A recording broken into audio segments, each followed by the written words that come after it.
Mr. Chairman, members of the committee, it's December 14th. Representative Kinner. Here in Sheridan. Representative Larson. Here. Representative Olson. Here. Representative Schwartz. Here. Representative Summers. Here. Representative Walters. Here. Senator Agar. Accused. Senator Garou. Here.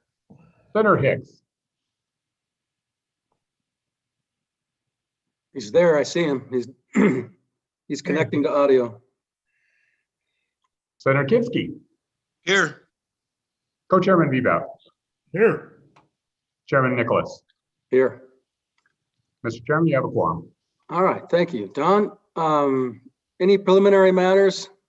Don, I'm here. Yeah, we got you. Got All me. right.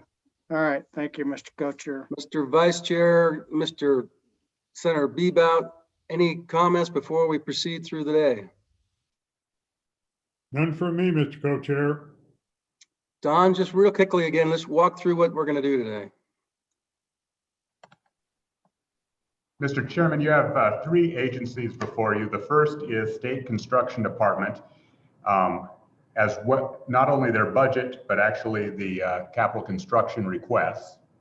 At 10 a.m., the Department of Family Services is scheduled, and this afternoon is comprised of the Department of Health. In total, approximately 40% of all general fund appropriations are considered on this day, and 98% of all SIPA funding requested by the governor also considered by today. All right, great. We'll see how we plod through if we can get it all done today. With that, let's have the State Construction Department present. Are they going to do their budget first or the CapCon? Do we know? Mr. Chairman, I believe they're prepared to do their budget first, which is Agency 27. 27. All right, I got her up.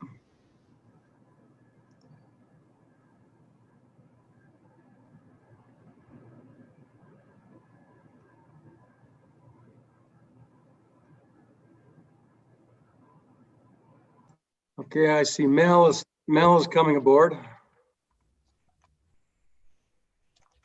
Mr. Chairman, while they're arriving, I'll introduce, you have Mel Muldrow, who is the interim director of the State Construction Department. Don, hold on. Someone's got their the YouTube on, and so we're getting a lot of feedback. So someone from CapCon who just joined us needs to mute their computer and/or their YouTube. All right, go ahead, Don. Joining Director Muldrow, or Interim Director Muldrow, is Laura Anderson, their fiscal analyst, as well as Tanya Hytrek. She's the administrator for the School Facilities Division. Okay. Good morning, Mel. Welcome. Mr. Chairman, can you hear me okay?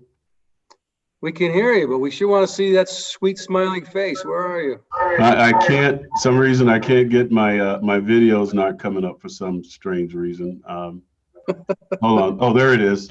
The host needed to let me in, I think. I'm hold on for a second here.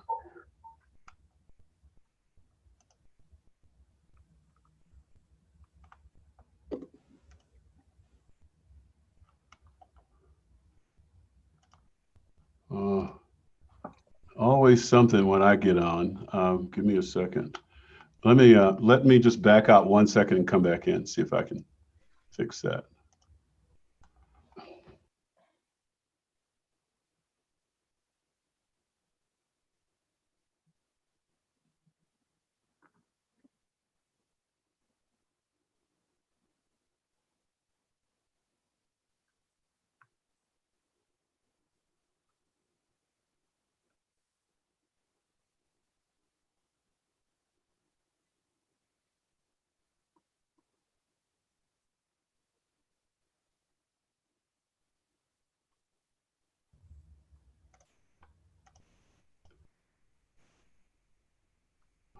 Well, Mr. Chairman, looks like I am not going to have video here.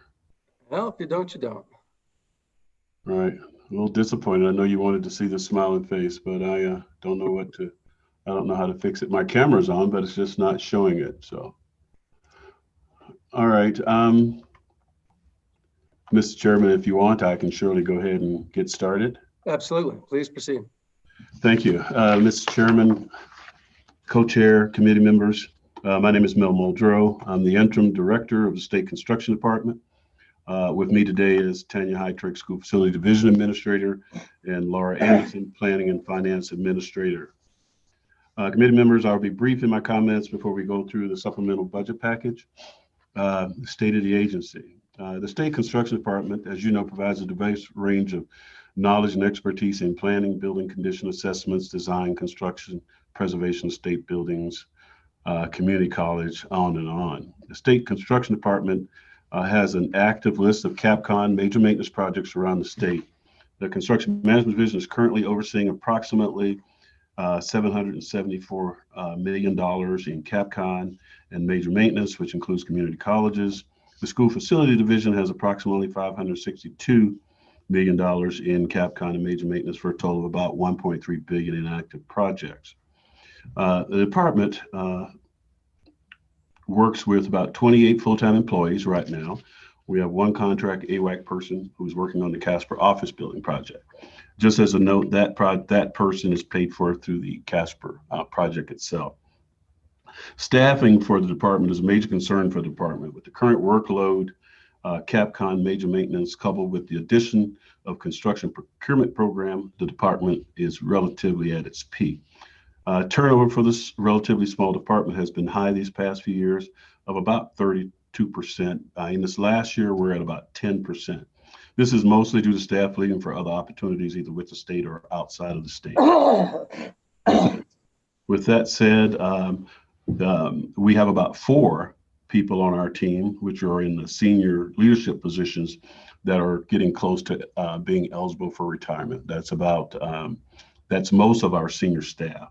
So in about 2-3 years, we're going to see an issue with information, skills, knowledge, history of the department. Accomplishment for the department this past year, as you know, we've been tasked and assigned with taking over the construction procurement program, which used to be provided by A&I on the construction side. This new program requires the department to develop rules, policies, and procedures, which have been done with the collaboration of stakeholders from areas affected by this change. We've had legislative representation, contractors, state agencies, school districts, AG's office, etc. As the department stands up this new program, no additional funds or personnel were appropriated. I believe this used to be a full-time position with A&I, or partially full-time. Additionally, those responsibilities were expanded to include, and this is the construction piece, it's now included 48 school districts, state offices, departments, boards, commissions, separate operating agencies and institutions, to include municipalities and so on.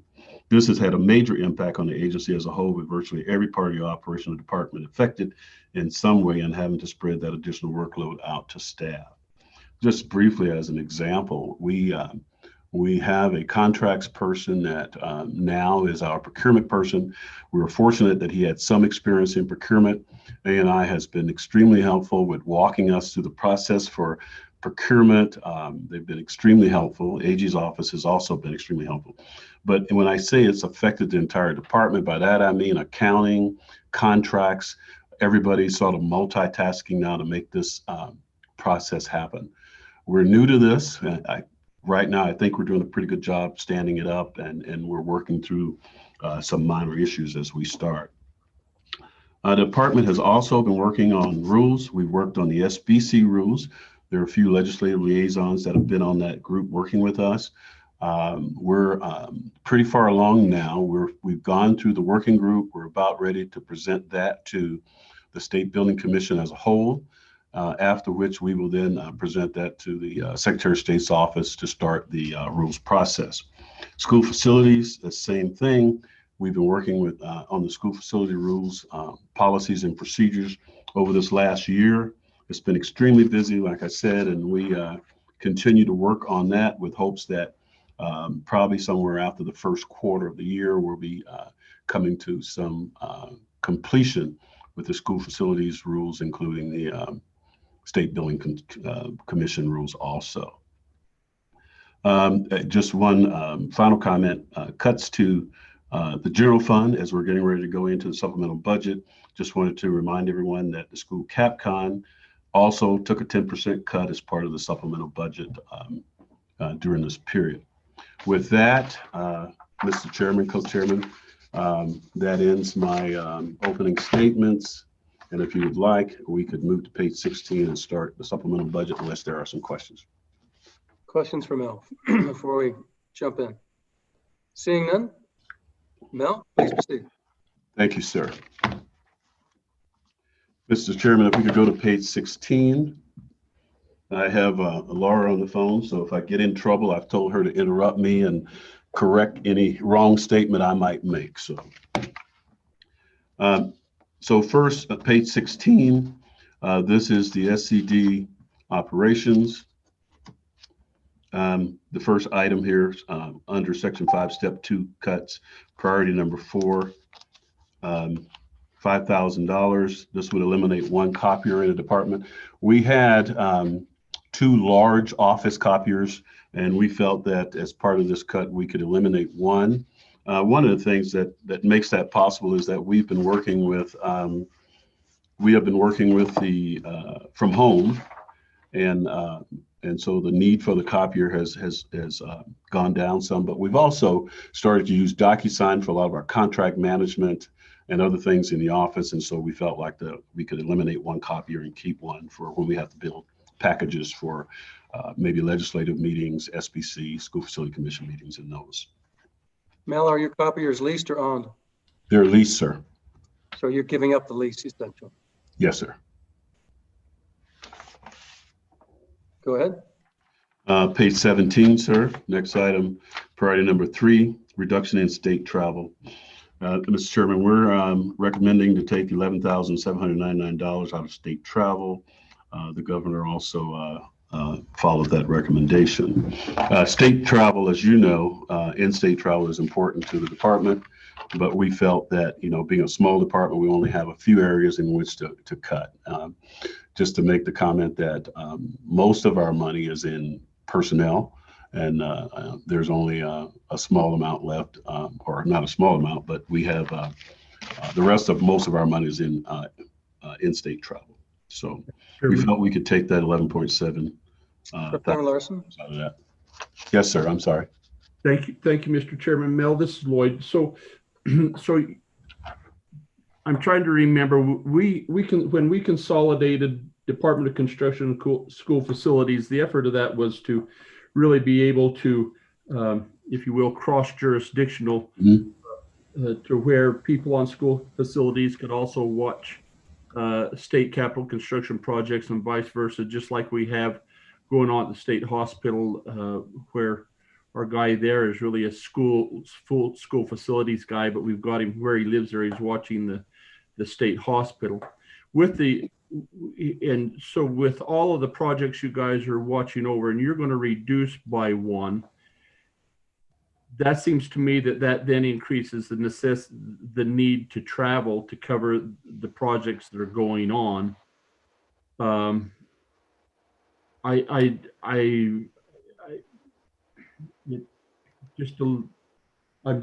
So can you help me understand that a little bit better? It looks like a little bit of self-devouration going on there.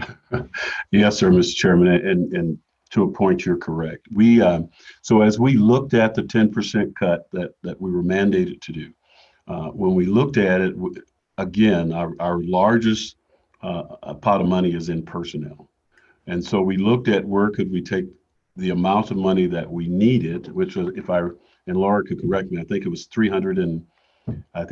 40,000 or something close to that. And what we had to come up with 10%. There was no way the agency could come up with that much unless we lost staff. And so we looked at, and we thought hard about, if we have to lose somebody, how do we lose somebody? So we looked at staff that made less money. We would have probably had to lose 2 people.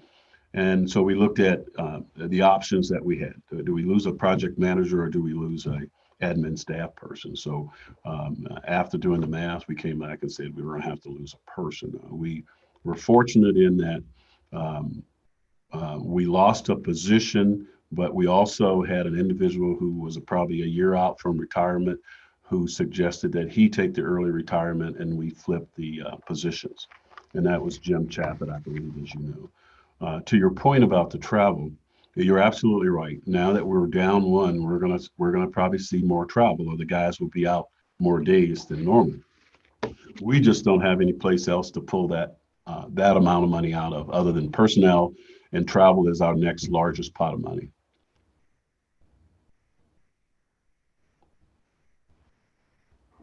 If I Oh. may, Mr. Chairman, a follow up there. So, and Mr. Chairman, I just have some concerns on this because it was our bills, House Bill 50, 51, 52 last year that shifted the responsibility from A&I for procurement and contracts over to the Department of Construction, just because we felt that was they had the expertise to rightly understand what was going on. It's proven good, but so we've got an we've enhanced the requirements there. We're taking a position away.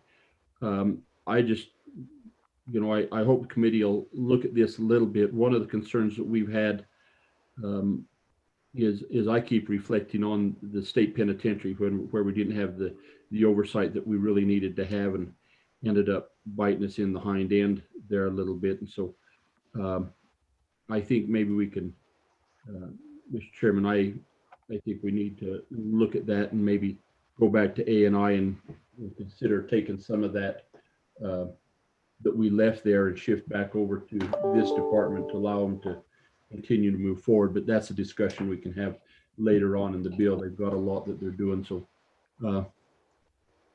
Mel, is there a concern that Mel, is there a concern with the reduction in staff that we can't have the presence that we need to have on these projects? Mr. Chairman, to your and Representative Larson, to your point, we have. I'm sorry, Mr. Chairman, we have had had to look at how we manage that. But I would tell you that operationally, we created the operations department. Somebody just determined they won't let me alone.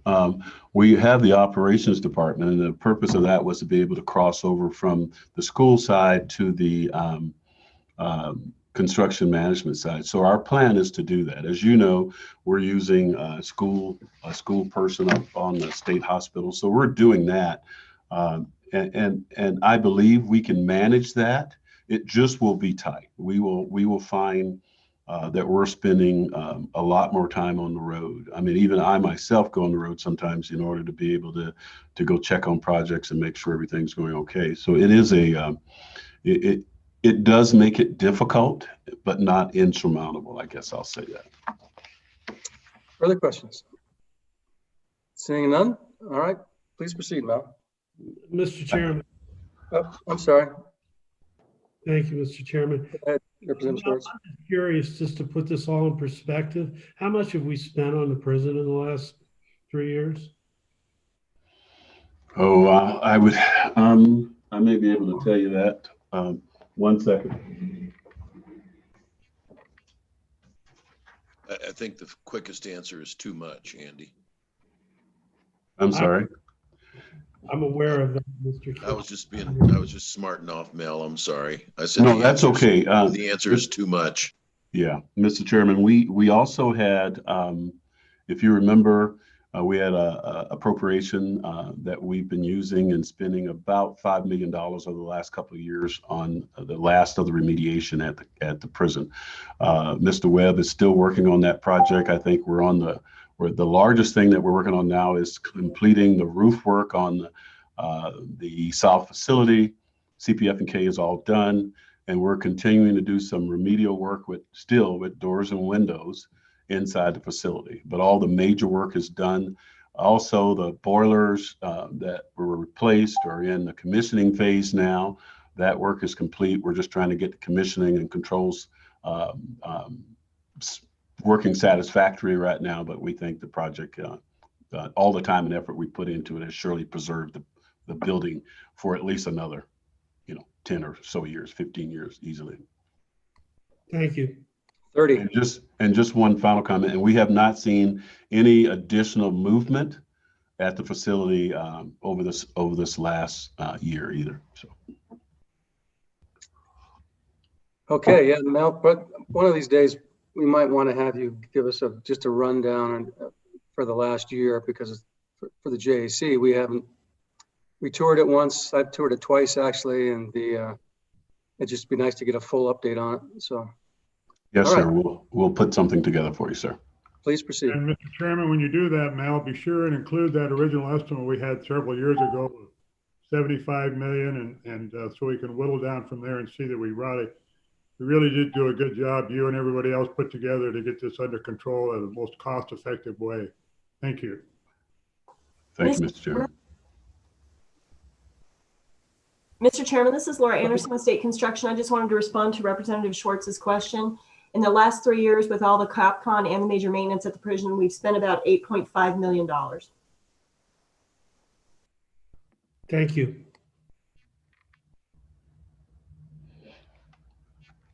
Mr. Chairman, I'll go ahead. Okay. Priority number 4, elimination of project manager funding and support. Mr. Chairman, that $251,000 is all in. That's his salary, benefits, insurance, even his telephone and other things in that. And that's the position I talked about earlier, the one that we eliminated. So Mel, tell us what this is going to do to your staffing, and what were his qualifications, and who's going to assume his position? Mr. Chairman, absolutely. That position was Jim Chappett's position, and he was my senior project manager on the construction management side. So when he left, we interviewed and slid over Suzanne Norton to that position. And we eliminated her position. Her position was fairly unique. It was a position that was set up when she first came to the agency. It was not consistent with our TDS 13s. And so we eliminated her position and then just moved her after, again, interviews. We had people in staff interview, and she got the position. So she's taken over Jim's job, and we just eliminated her. She's still, as you know, working on the Capitol Square project, finishing up and all that. And she's finding the time to make all of that happen. So. Okay, please proceed. Yes, sir. So next item, go to page 19, sir. Dues, licenses, and registrations. We eliminated $2,490 out of that. And that's mainly for just what it says, license registrations. We've eliminated some of the programs that we're affiliated with. We're doing a lot of online education now, and so we're not registering and going to events and that. Licenses, we don't do any licenses for anyone right now, except one, and all the others have been eliminated that we were doing in the past. So the next item, reduction of AIM contract standard budget. A little bit of history on it. AIM is our procurement, not our procurement, but our project management software, our asset tracking software. The school side, as you know, used that for years. When we merged, State Construction came on board. With that, General Services is on board now. The Department of Corrections has been on it for years. So this is a robust program that the office uses, the department uses for all of our CapCon major maintenance project tracking. It really is our main piece of software that we use in the office. Now with that, we have $141,000 in contract to manage that program. It is, again, it's a robust program. We have JJ Ravel, who is our CFO here, who uses that program. He is by far probably the most savvy person on that program. Anybody in the state, probably in the country. He really has been instrumental in keeping that program running. We also use that program for the lease program. Unbeknownst to us, There was a module in there for leasing. A&I came on board. We've got them up to speed. Like I said, general services for the trades group, work order management and all that's in there. And I think we're looking at risk management, potentially using a program within AIM too. Well, Mel, my question is, all you've done is swap the funding source here and moved it to major maintenance. And major maintenance, you got funded out of SIPA. So you're just basically changing general fund to SIPA with this move. Is that correct? Mr. Chairman, that is correct. It does allow us though, and the reason why we were pulling it out of the general is that out of that and paying for it out of major maintenance, it is instrumental to the major maintenance program. And so we felt we could do that without affecting any agency's major maintenance funding.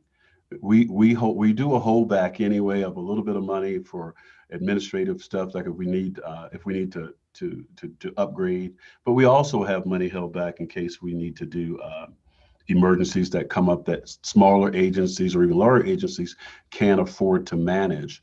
Because as you know, some agencies, if they're smaller, they lose a roof, that would be 2 or 3 years of their major maintenance money. And so this is that pot of money that we hold back, and we felt it might be appropriate to take that 141 out of that as part of our need to find that 10%. So Mel, when you do the holdback, how much is that typically per year or biennium? And is that something that you revert or you use it up, or what happens to it? No, sir. The major maintenance money does not revert, but we hold about 4% for the biennium. That amounts to a couple of $1 million overall. But again, we hold that money, but we have some major things that have happened over the years, as you're well aware of. If we lose a generator, or if one goes down and we can't get it back up, we may have to bring a temporary generator in. And so we would fund through that if the agency didn't have enough money in their major maintenance. And just the major maintenance fund, for instance, every agency that puts in their requisition to us at the beginning of the biennium, we go through that list, we allocate those funds, and those funds, rarely do we have more money than we have projects to do for major maintenance. So. Any further questions for Mel? Mr. Chairman. Go ahead. Mr. Chairman, thank you. Mel, this is Albert. I just kind of want to go over that again in my head because it's not quite sticking. So you're going to reduce general funds. That's biennialized, so that goes away. And then in some other budget, we're going to see this come back in, which I assume is that going to be in the later part of this budget or in your budget, or is that going to be in the CapCon bill? Where are we going to see this come back in at? So our intent, so based on the governor's recommendation, as you see, he was saying take out half of that money, that 70,000 in one biennium, and then take out the other 70 in the following biennium, 23-24. But our intent to compensate for the AM contract is to spend that out of, not asking for a new appropriation, but spending that out of our major maintenance allocation, using our emergency fund portion of that. So you used the 1.5%, right, Mel? Yes, sir. It was 2, and then in the governor's rec, it went down to 1.5, with half of that, I believe, coming back out of SIPA. So, Mr. Chairman, so as a line item in the budget, we will not see this again in the budget. You'll just be taking it out of, I mean, in other words, it just kind of disappears into the woodwork. Yes, sir. I think that's appropriate. Laurie, am I right there? We will not see it back in a line. We'll just pay for that out of major maintenance. Correct. You will not see that in the 027 operations budget anymore. So then, Mr. Chairman, just to indulge me a little bit. So, Mr. Chairman, if this item disappears from sight, what else is already disappeared in that item? In other words, what all are you paying for that is similar or like this or some other item at a major maintenance that I don't know what you're spending it on? And I guess what I'd ask for is rather than go through it now, our famous one-pagers, right? Yes, So sir. I would like a one-pager. If you have other items like that you are purchasing out of your major maintenance money, I want an accounting of that. Thank you. Representative Summers, we can certainly provide that. I can tell you, I am not aware of anything like this that is coming out of the major maintenance accounts. I would say that I know this is prior to my tenure with the SCD, but in the past years, it had been paid for, that AIM contract had been paid for out of major maintenance previously. And then the previous Administrator for Finance, Brandon Finney, approached the committee and asked for the funding to be put into the operations budget because it had been paid for out of the major maintenance account prior to that, so that it would be more transparent. It's just a matter of, with those cuts, the only other place for us to do it would be to take another position. And we felt like that was detrimental to the agency. That was the only way that we could hit the target dollars. And that was why the recommendation was made to do that. And Mr. Chairman, just another follow-up. It seems like in our standard budget process that most of IT comes in as an exception request. And a lot of times maintenance contracts as well come in as exception requests. Would this have normally in a normal budgeting process next go around, would that have come in as an exception request, or would it have been part of your standard budget? It would have been part of the standard budget, Representative Summers. The only portion that would have been an exception would be if the contract were to increase, we would have to come back for that differential because we only have what we have to pay for that. And so then a follow-up again, Mr. Chairman. So now if we have the typical inflator on a major maintenance contract, will you still come in with an exception request? You would have to come in with an exception request for that, I would assume. Yes, sir. But you would be, I assume, assigning a different portion of your budget to that. I'm sorry, I don't understand what you mean by assigning a different portion. In other words, your exception request wouldn't be in this unit. It would be under the major maintenance flag. Is that fair? If we had to, yes, or we could ask for it under the operations budget, and then it would be the committee's pleasure as to where we actually assign that. That would be up to the committee. And then, Mr. Chairman, it looks like you had over 412,000 in maintenance agreements in this unit, and this is only one piece of that. So what other large maintenance agreements do you have in this unit other than AIM? Mr. Chairman, I'll have to have staff take a look at that, but keep in mind, are you looking at the IBAR's budget? Mr. Chairman, I'm looking at the budget book that we're provided. I don't have an IBAR's. Yeah, that is the IBAR's budget. Sorry. Keep in mind that unit, when you're looking at those line items, that encompasses not just general fund, but it also has the school CapCon funding in there as well.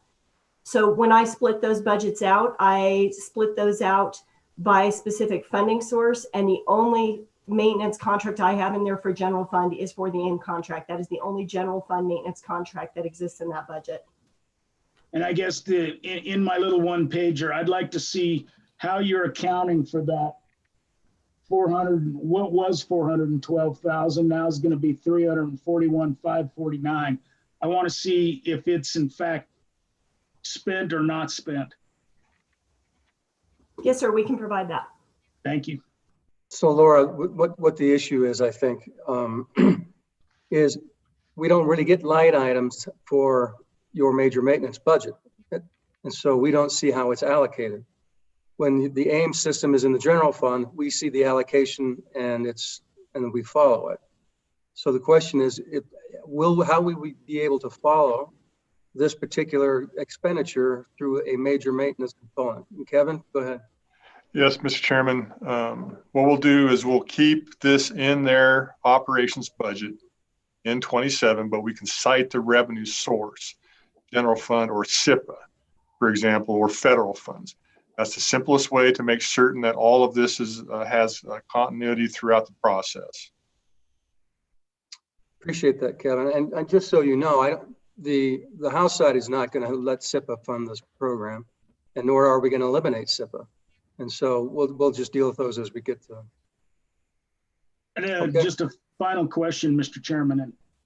And I look at permanently assigned vehicles, and it seems like we're starting to transition away from that line item. And so to me, as I look for a way to stop you from doing that 141 shift SIPA, I look at your permanently assigned vehicles section in the 200 series. So tell me about your permanently assigned vehicles and whether you're moving away from that to the enterprise that we're doing in the state.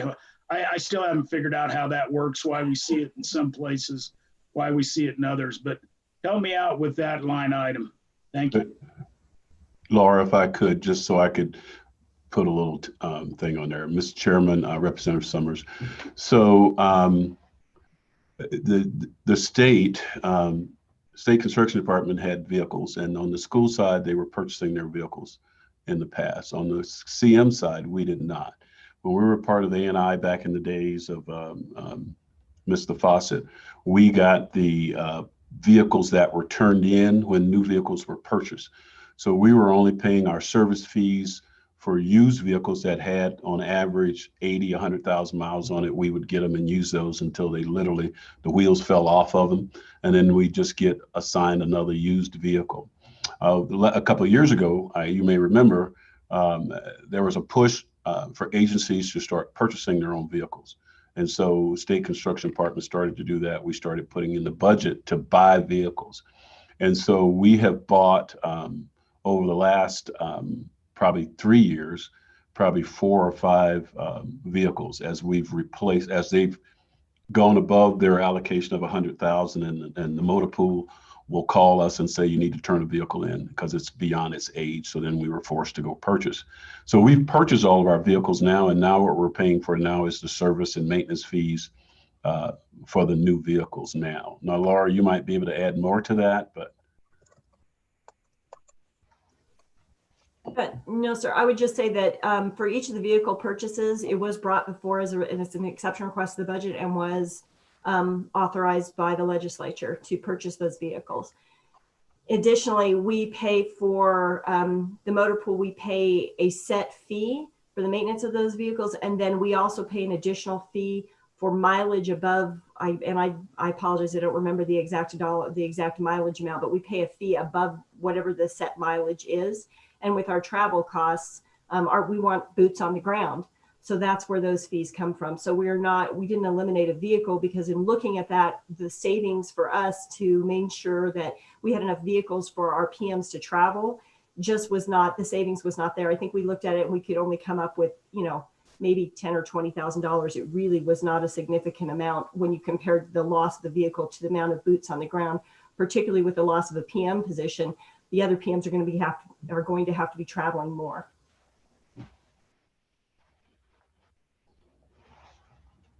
Okay, any further questions? Seeing none, please proceed. No. Yes, Mr. Chairman, next page 23, we're on the school facility division operations.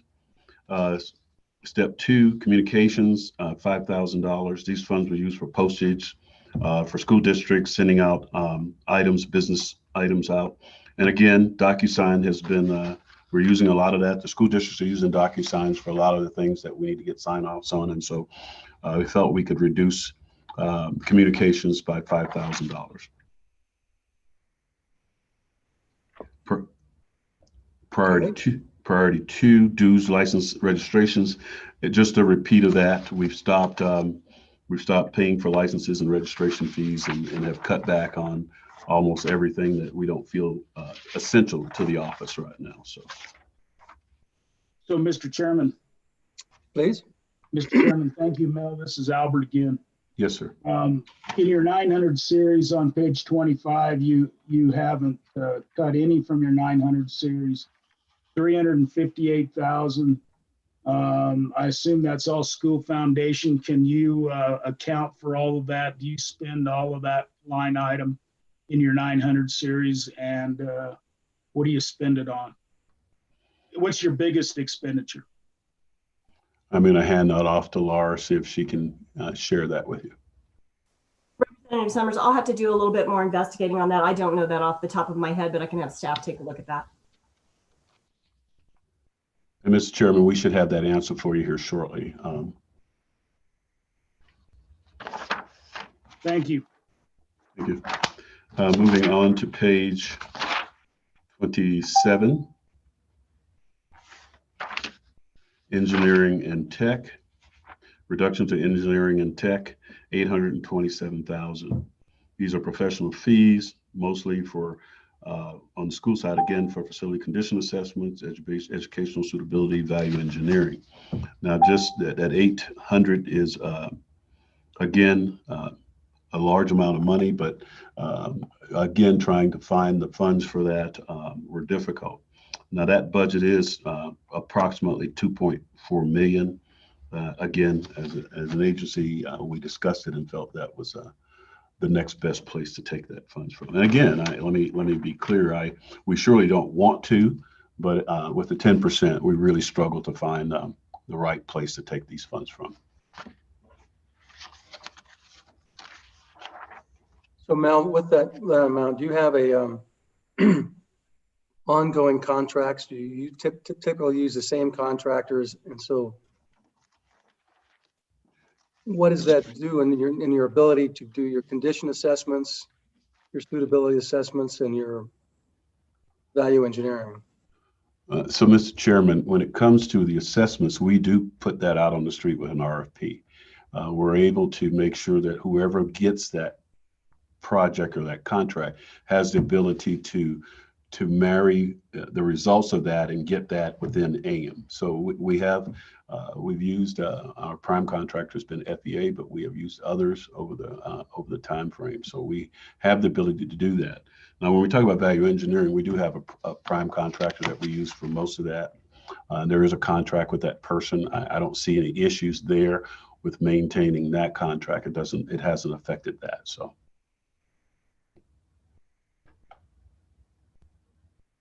Other questions? Seeing none, please proceed. Mr. Chairman, next item, page 20, I think it's page 30. We're on CM, Division Operations. This is priority 2. Reduction, out-of-state travel, $1,000. We didn't have much money in that account anyway, but most of our travel out-of-state has been for some training, like if we need somebody to go down to Denver for some asbestos training for issue, something like that. We've used that for that. We've done some charrettes. If you might remember when we did the capital project and we were working with HDR down there, we'd go down periodically. Usually no overnights. Usually that's just paying for travel or for per diem or something like that. So we pulled $1,000 out of the out-of-state travel for that. Priority 3, reduction in state travel. We here again, 56,000 out of in-state travel. I know that we surely don't want to do that, but again, Mr. Chairman, committee members, we just don't have any place to pull that out of that CM budget on the general fund side. So what percentage of your travel budget is that? I'm trying to calculate that. Ms. Laura, can you answer that, please? I don't have the 56% calculated, but in total, the reductions to in-state travel on the general fund side of it would be it's about a 30% reduction. Again, we have about 82% of our general fund standard budget resides in the 100 series. We have about 1.4% that resides in the 400 series for telecom computers, and the remainder of that is 200 series. About 9% of our total budget is in-state travel. So, and the other 9% is everything else. So you're talking utilities and, all those little nickel and dime kind of things that we have. That's travel and personnel are the only pots that we have that would be large enough to take those reductions to be able to satisfy the requirements that we were given.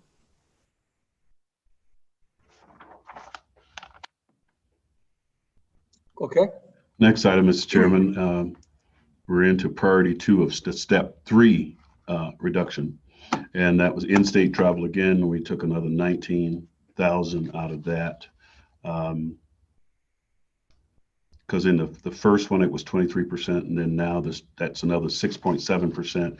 That gives us the 30% that Laura was talking about. So step 2 and step 3, we took another 19,000 out.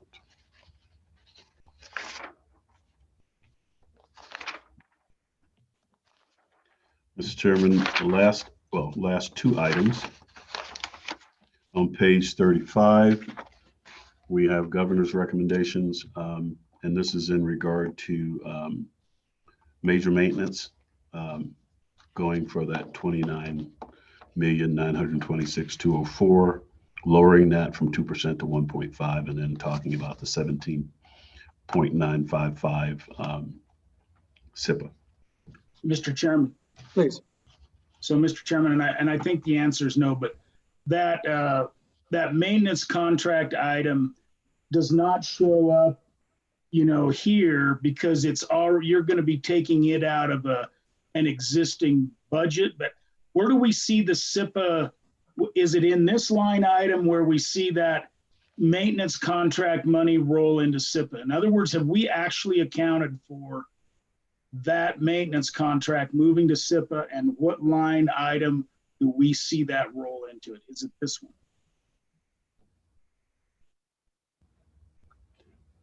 Laura, I'm not. Representative Summers, I'm sorry, I'm a little unclear on where you're going with this question. I'm a little confused. When we take the cut, it would be out of our standard budget. We would do, depending upon what Kevin had said earlier about keeping it in there, that major maintenance, that line item would disappear from where it's at currently, and it would come out of the major maintenance funding as we suggested. If that were to happen, those major maintenance budgets are individualized by, when it's set up in WOLFs, are individualized by a specific year and a revenue source and a division, and it would show in there, but it's not part of a standard budget. We are allocated major maintenance by the legislature, and we would have to take it out of the allocation that we receive for that. So it's not necessarily a line item that shows in our budget. Does that answer your question? Yeah, kind of. This is where you make the switch to SIPA. And so that's how the SIPA account, that's how SIPA comes in, is right here when the governor moves major maintenance to SIPA. Okay. So Understand. this is what would pay for that through SIPA.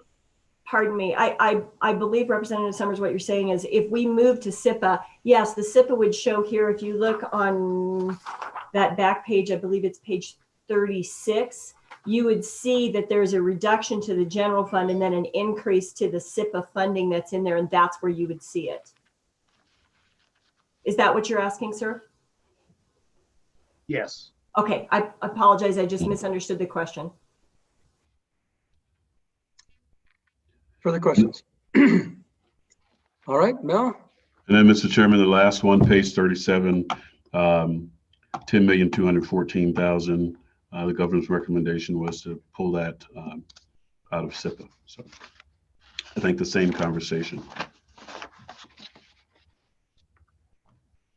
All right. Further questions for Mel? Seeing none. Mel, what's next? You just have that last one on page 39, the COVID-19 budget reductions, general fund, major maintenance by 3,900,000 for step 2. Again, 2% to 1.5%, and that showed 2,367,339. And Mr. Chairman, that's our supplemental budget. Everything that we had for 2 and 3 reductions. Mr. Chairman. Representative Larson. Thank you. Mel, I don't know if this is for you or Kevin, but as you looked at making that swap from general fund to SIPA dollars, is the intent then moving forward from here into eternity that you would tap SIPA dollars for major maintenance? Is that the plan, or did you have a plan that that'd come back onto general fund? Kevin? Mr. Chairman, it'll depend on the future available funding sources, and we'll put that into consideration each iteration of the budget that's delivered to you for your actions. So, Mr. Chairman, if I could follow up on that. So, Kevin, as we as we plan with these SIPA dollars for strategic stuff within the legislature, does that not invite ongoing conflicts with how we see those dollars being allocated? And if we've got some of them, like these two facilities, the State Hospital Life Resource Center, we funded those out of SIPA for a number of bienniums and to get that done. And so then if there's an ongoing thought that these SIPA dollars are always in jeopardy of being taken for major maintenance, Mr. Chairman. Cause a problem. Mr. Chairman, the $500 million reduction in 380 positions that we've cut due to COVID has been the most demonstrative problem faced with the state of Wyoming in its history.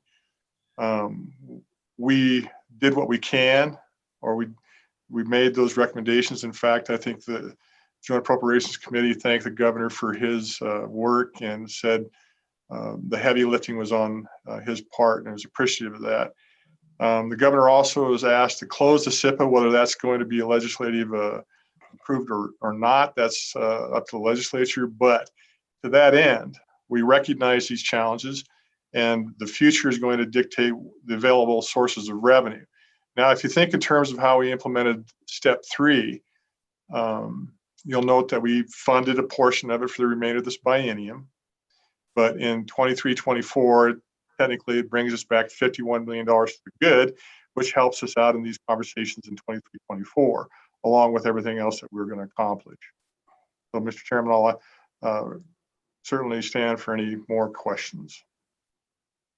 Thanks, Mr. Chairman. I'm just trying to get a feel of the thought process there. Thanks, Kevin. Mr. Vice Chair.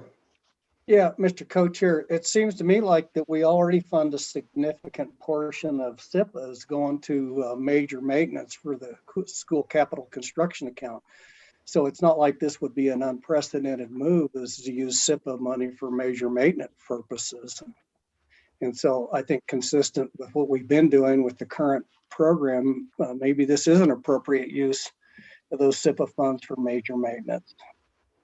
Mr. Chairman, that is true. And while we took the state general fund portion, now SIPA, but basically the major maintenance, we moved from 2% per square foot to 1.5%. The 2% still remains in that takedown from the SIPA for the school foundation program side.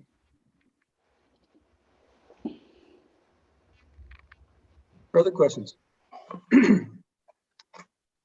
Senator Steinmetz.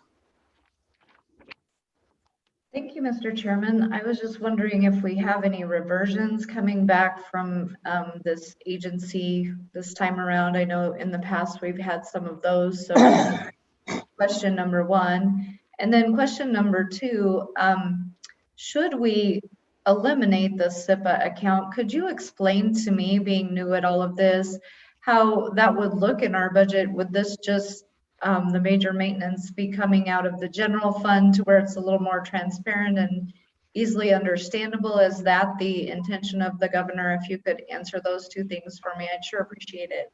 Mr. Chairman, I'll certainly will, and then I'll hand it off to Laura and Mel for cleanup on it.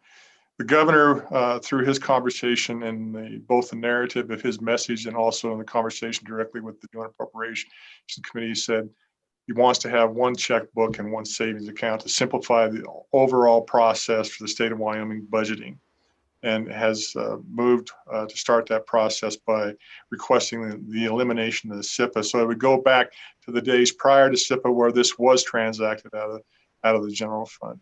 Now, major maintenance, I do not believe that there are any reversions that happen to major maintenance. It's an ongoing appropriation.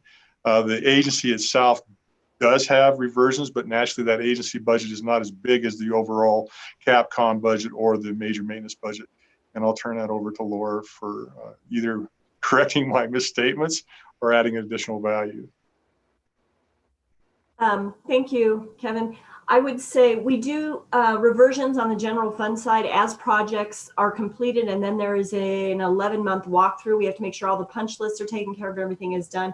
I don't have a dollar amount on that we've reverted recently. I will get with staff and try and get that.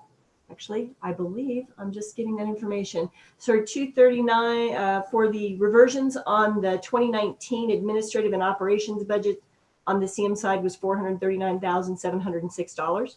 So that just came in from staff. And on the school side, we do reversions. We try and do those more on a quarterly basis. We just completed another round of reversions that was, I believe, around 4.7 million. And in the spring, we hadn't done it in a while because we go through the facility planning process with the districts to make sure everything's taken care of and that they're comfortable with those funds reverting, because once they revert, they can't get them back. So we did about, I believe in the spring, we did around 16 million, which had been for the year. But with the tightening of the revenue, we've been going through on a in a tighter schedule, like quarterly, going through and making sure we're cleaning up all those projects. That's where the 4.7 came from. And we'll be doing another round of reversions here shortly, I believe. Does that answer your question, Senator? Okay. Okay, further questions? All right, I think that wraps up your budget. Is that right, Mel? Yes, sir, Mr. Chairman. All right, let's go to CapCon. And Mr. Chairman, how would you like to me to handle that? Do you want me to just go through the IBARs, introduce it to you, see if you have any questions? Yeah, let's just walk through it just like we did before. All right, sir, sounds good. If we would all go to page 15, that's the start of the CapCon budget. The first item is the Flex Fund. We're requesting $3 million in the Flex for replacement of funds that were used. As a reminder, we took $3 million of that was moved over to the slip board for work on the 26th Street Interceptor project. So we're looking to put that back into the budget. Mr. Chairman. Go ahead. That's unit 227, isn't it? Not in the budget book. Just 227. 220. Is that not correct? Mr. Chairman, correct. Agency 227. So, Mel, to replenish the 3 million, I just want to double check and confirm how much did you have before? Was that 3 million expended?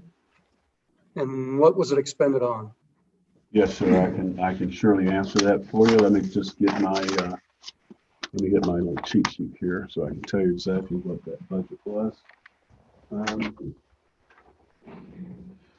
So when we look at the Flex originally, if you go back to the beginning, it held about 10 million.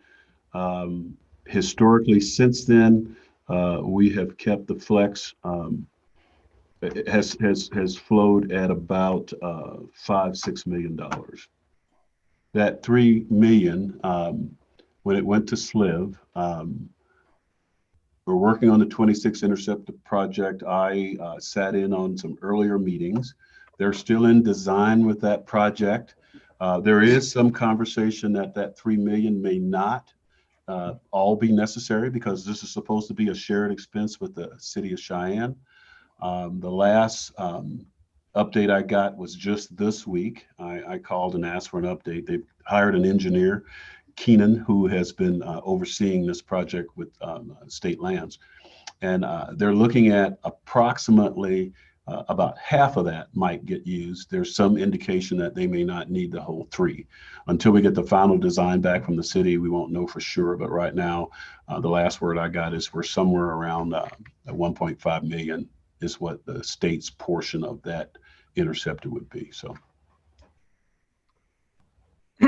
So just to clarify, the 3 million you're talking about is what we allocated for the intercept through the budget, and that was about 3 years ago? Yes, sir, to move Flex Fund, SBC Flex Fund money over to state lands for that project. What's your balance in that account now, in your Flex Fund account? I am, let's see here, 1.6 million. And the reason that that's 1.6 is because you've allocated 1.5 for the 26th Street Intercept? No, sir. That 3 million was moved from the State Building Commission Flex account to state lands. So that's being tracked by state lands. They just keep me abreast of how much money they've spent to date. And they've not spent the 1.5. I would tell you they probably spent maybe a couple of $100,000 sharing the expense for design at this point, but not the crust of that money yet. So I don't understand. You've got a 3 million you set aside for it. Of that, you only have 1.6 in the fund, and you're anticipate. I just don't follow the math. So Mr. Chairman, I'm sorry. As I had stated before, we had, if we go back, we had $3 million in which the state was required to push that fund over to state land. So we do not control state land off the SBC side and how they move that money. We physically moved $3 million from our account to the state lands account, so they have it. So that's already moved over and out of the State Building Commission's flex account. What is left after we move that is the 1.6 million. And so I'm curious, the reduction in the intercept from 3 million down to 1.5, is that because of directives of state lands on what they were willing to expend? And so the city have to go down and value engineer the project? Or did they modify the project? What happened? No, Mr. Chairman, I think, again, I would have to touch base with Keenan on that. Again, it's still in design, so I surely don't want to get too far ahead of that because it could rise in cost. Again, these are just estimates that they're coming up with right now. I think the 3 million was put out there as this is what they need. I think the reality is they're going through design and looking at it. They also understand that the state was only going to pay for the portions that pertain to what the state's needs were, and that the city needed to take care of their portion of it. If it was higher or lower, we were covering only the things that were relevant to the state to take care of the flooding and the issues around the Capitol and down 26th Street. And so I believe this number is still a little bit fluid. I surely would not say that it's not going to be 3, but surely the indications right now from what I've heard is it's not going to be that high, not the state's portion of it. So I'm curious, Mel, I've seen the plans and I saw their budget probably 6 months ago. And it was so something has changed in the design of the budget, or SLIB has modified what they're willing to expend, or somehow they've come up with a new figure. So could you provide us with a kind of a one-page explanation of the history of this over the last 18 months? Yes, sir. I can surely do that. I'll get with Keenan over at SLIB and let him give us an update on that. So we'll get that to you pretty quick here. Representative Stiff. Mr. Chairman, Director Muldrow. Yes, sir. As a follow-up on the same topic, the contingency fund, it says it needs to be maintained at its original level. So if you've got what is that original level that it's supposed to be maintained at? Because if you've got 1.6 million in it right now, and of the 3 million that got set aside, you expect to get some back. Yes, sir. Do you need this whole $3 million? I guess is the question. Well, Mr. Chairman, and Representatives, I would tell you the original, if you go back to the original budget in 2007, that was $10,276,262. I can't tell you where that number came from or why that was the number. That was surely well before my time. We may be able to find out what that number was. But as the bienniums have gone by, that account at times budgeted amounts in 11 was 6 million. Back in 15, there was a 5 million. And then 17 was 400,000 to take it back up to close to that 5 or 6. I think over time, the requests for those have just gone down because I'm trying to be physically responsible and not have money sitting around that we weren't spending. And I can help answer part of that.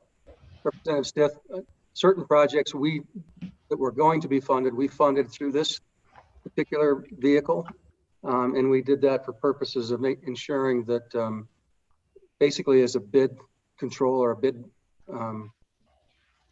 monitorization, so that to maximize the ability of the department to negotiate costs for certain projects, because if we allocate certain dollars, then it kind of sets the bar. And so on some projects, we put money in here and then had it made available for those projects, knowing to basically as a cost control mechanism. Mr. Chairman. Go ahead.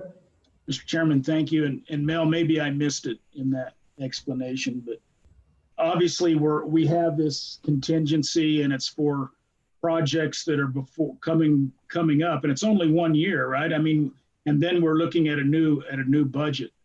So are we really suggesting that we have 3 added on to 1.6, that we really have $4.6 million that we may need in the next year to satisfy contingency on ongoing state projects? Mr. Chairman, so a little history here, Representative Summers. So this was in the budget back last year in the previous budget, in the regular budget session. And when that did not come to pass, we left that in there. Now, with that said, again, we have 2 accounts, Flex and SBC account. So in this account, it really is about level 1 and 2s, feasibility studies, and that's really part of what this is. We use this for acquisition of property, emergency repairs for state facilities, and then again, SBC for repairs and renovations. So there are times when we could spend that, probably not the entire amount of money if we were assured that, or if we knew that in the next budget year, we could just turn around and get that 3 million. That might be realistic, but we put it out there this year in hopes that we could get the funding that we had asked for earlier in the first part of the year, back in the other session. So, Mr. Chairman, and I appreciate that, Mel. So my question still remains, do we have some known or suspected in the next year needs for this money? Some of what you mentioned was emergency major maintenance. Well, that should be coming out of your major maintenance account. And I know this is, kind of like that, but it's still not major maintenance. So have we been using this money regularly for major maintenance that we didn't have enough money in our major maintenance account? And once again, do you have any knowledge of, and I know this is contingency, if you knew it was going to happen, you'd say it's for XYZ, but do we have enough projects on the line out there that we could reasonably anticipate that you'd need $4.6 million for in the next year? Mr. Chairman, Representative Summers, no, I don't have that. I don't have that knowledge to be able to tell you that I could spend that $4 million. But I will tell you that we could spend some money, and I don't know what that dollar amount would be, Representative Summers.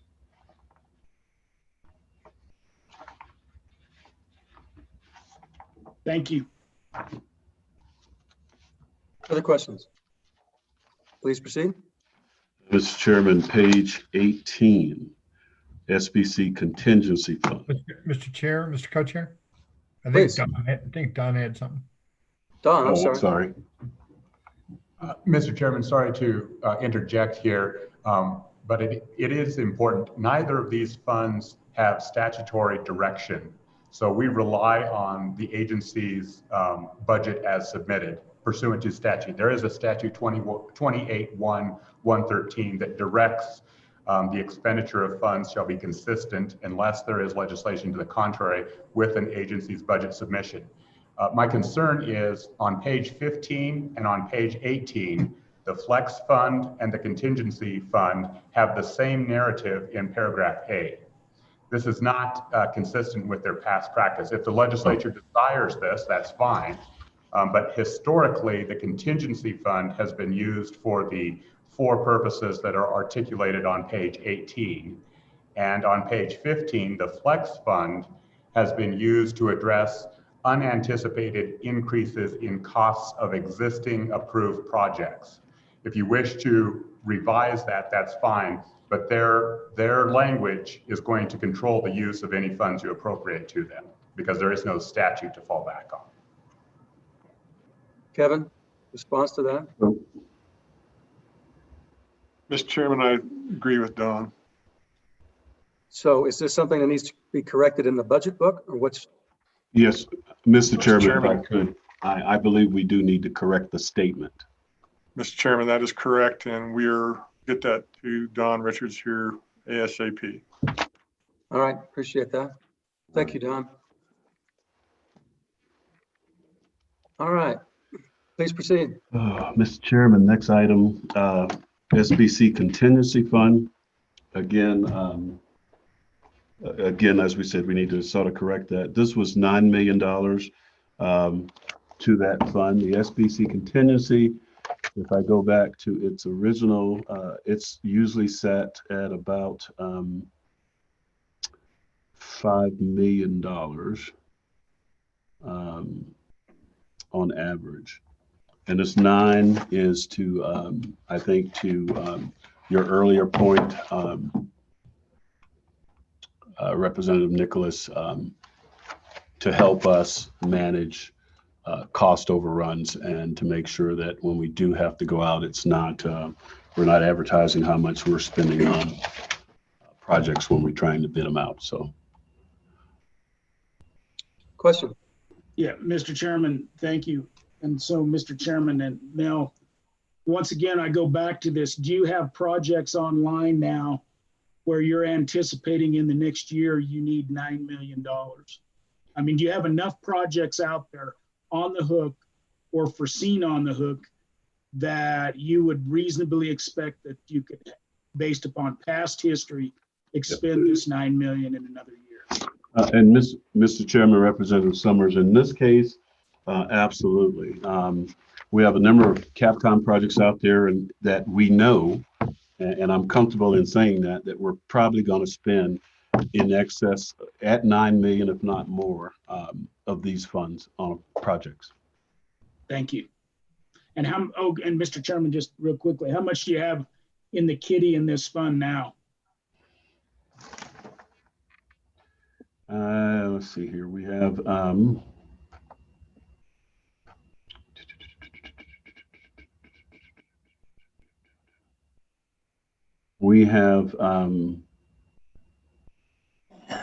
two. We have held funds from the contingency account to cover waiting for the potential legislation to put this money into the account.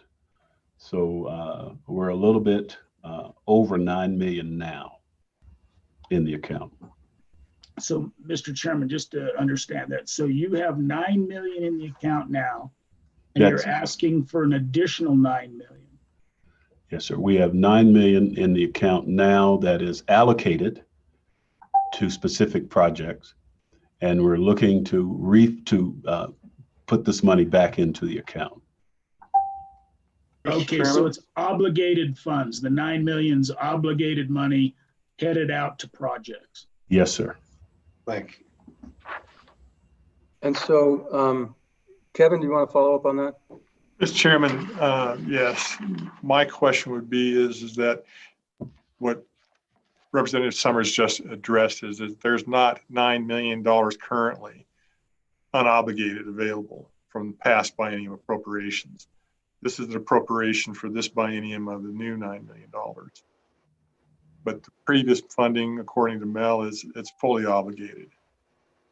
Right, and so this is basically the figure that the JAC agreed to back in March, but because Capcom never went through, and we're just bringing this same figure back up. Is that a fair statement?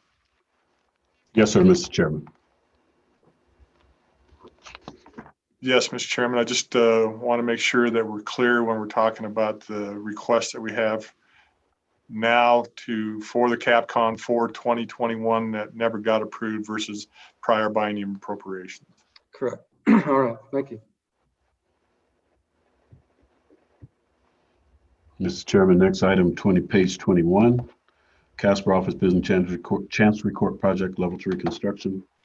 It's for $777,168. That was our initial understanding from the contract of what we felt that project would probably cost for us to build out. As you remember, that was not part of the original Casper Office Building project, but was added on later. And so we were looking to fund that portion of it.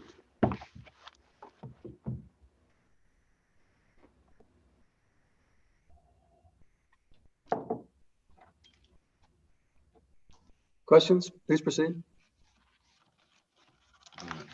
Next item, Mr. Chairman. Page 25. Administration information, perimeter fencing at Governor's Residence, Level 2, feasibility and construction. SED recommended a 1.5. State Building Commission also. The governor did not recommend approval of this as part of his exception request. Next. Mr. Chairman, next item, page 29. Administration information master plan studies for the office building in Cheyenne, level 1, 2 feasibility studies, $250,000. The governor's office, the governor recommended denial of exception request.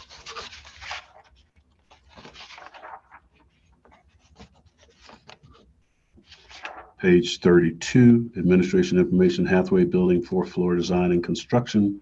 This is an ongoing phased sort of project. We've done the 5th floor of that building. We're anticipating to do the next floor, would be about 4.6 million. SCD recommended approval. The governor did not recommend approval.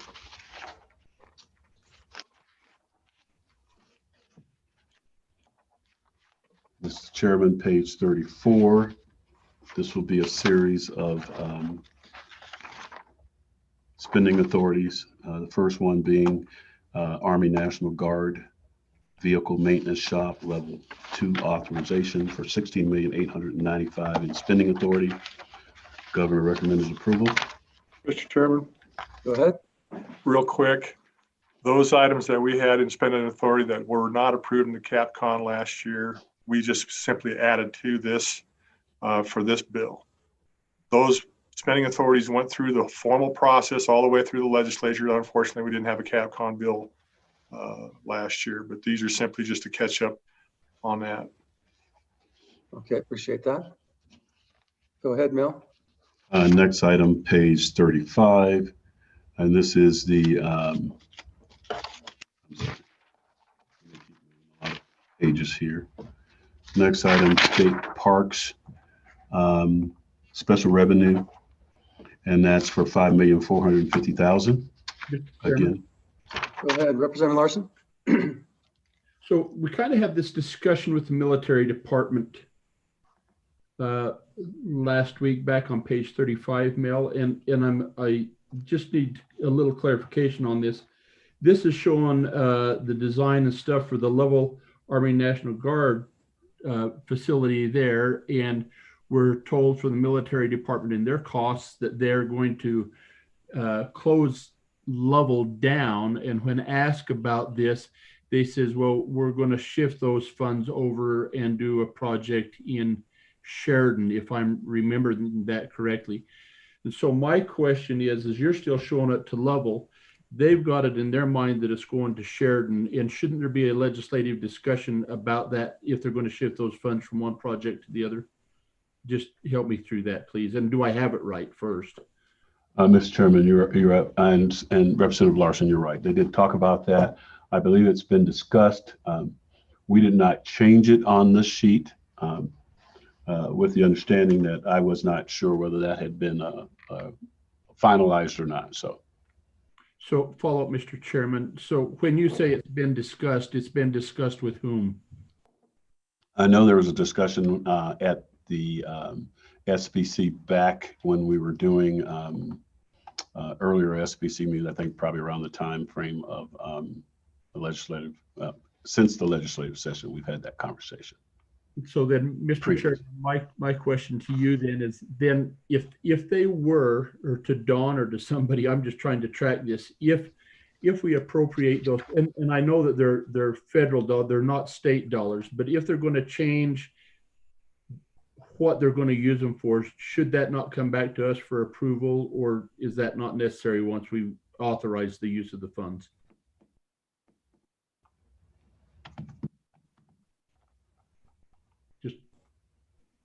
I don't know if General Porter's on. Dawn? Mr. Chairman, everything that I've heard indicates that this facility will not be constructed in Lovell and is intended to be constructed in Sheridan. If there's agreement on that, one approach is to have this page reflect that. Another approach is in the state capital construction legislation, name this Military Guard Vehicle Maintenance Shop - Sheridan or something to that effect. Yeah, and we don't know is this the same building? It's going to be the same cost? I mean, how do we know any of those things? And otherwise, if nothing happens, will it become a B11? If this particular project is approved. So I think my preference, and Mr. Vice Chair, is that they substitute and put a corrected version of where it's going to be and what it's going to be and how much they ask for based upon some type of a budgeted level 2 analysis. So, Mr. Chairman, if I could, I will get a hold of Wyoming Military, General Porter and his staff, and we'll work through that with you and get something to you as soon as we can. Question, Mr. Chairman. Go ahead, Tom. Thank you, Mr. Chairman. With that, as you discuss it with the military department, it would be interesting to know what the increased major maintenance and routine maintenance costs will be, as those are typically, or a portion of those are borne by the state. So it's great that the federal government wants to build a new building, but then if the state has to have an increased cost for maintaining it, well, it would be good to know that going forward. And we've asked this of them in the past. Mr. Chairman, as Representative Walters, we will surely get with them and get you an answer as soon as we can. All right, please proceed. Chairman, we move to page 38, and this is special revenue. State Parks Cultural Grounds is priority number 1, special revenue account, $5,450,000. Just spending authority. Mr. Chairman. Vice Chair. Yeah, it's been a year since we've looked at these. I was wondering if we could get a list from state parks on exactly what those requests were.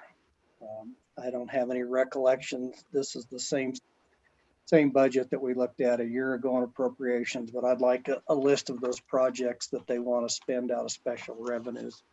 Don? $5+ million.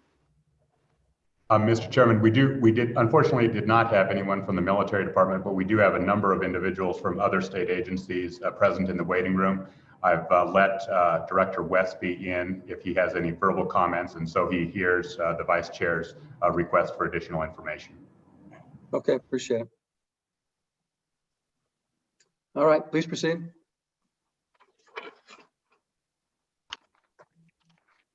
Next item, Mr. Chairman, page 41, Territorial Prison, spending authority $210,000 in special revenue.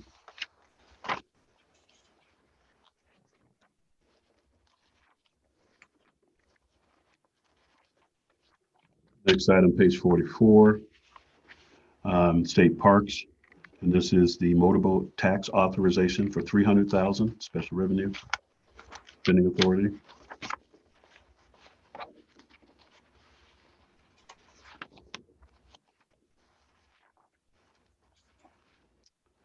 Mr. Chairman, page 47, spending authority, State Parks, Cultural Resources, Quebec 1 Missile Alert Facility.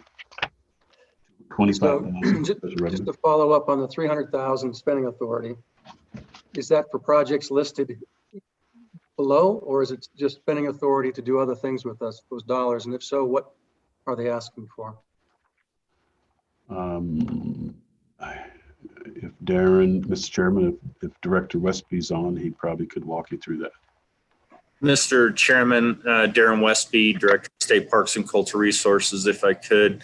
That is for construction of new and new facilities at state parks. Obviously, our water-based parks where you have the ability to use the motor tax by statute, boat ramps, boat docks, some camping facilities near a boat ramp, those type of projects. So Darren, do you have a breakdown of a list of what your anticipated expenditures for each location is? Mr. Chairman, the team is continuing to work on that list and refine it as we go.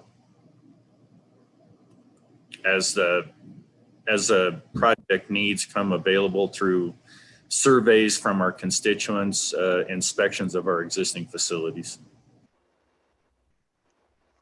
Darren, when would you put the list together, or you'd kind of do it on an ad hoc as it shows up in the door basis? Mr. Chairman, no, the list is pretty refined right now, and we could provide that list for sure. Would you please? Thank you. Mr. Chairman. Go ahead. While we've got Director Westby on there, Darren, was that 25 for Quebec? Wasn't that signage? Trying to remember. Mr. Chairman, Representative Larson, I think the original bill that you might be thinking about several years ago was for some signage. The 25,000 that's up there now, I would have to look back into that list, and we'll get you the list. I think this will be probably more interpretation, which I guess, yes, to answer your question, signage, but more interpretation of the facility. Mr. Co-Chair. Yeah, Mr. Co-Chair, Darren, and I'm assuming you can get us that list for the 5 million that you want out of special revenues. I remember some of the discussion last year, but not all of it. So that list would be very helpful. Okay, further questions. Senator Steinmetz, go ahead.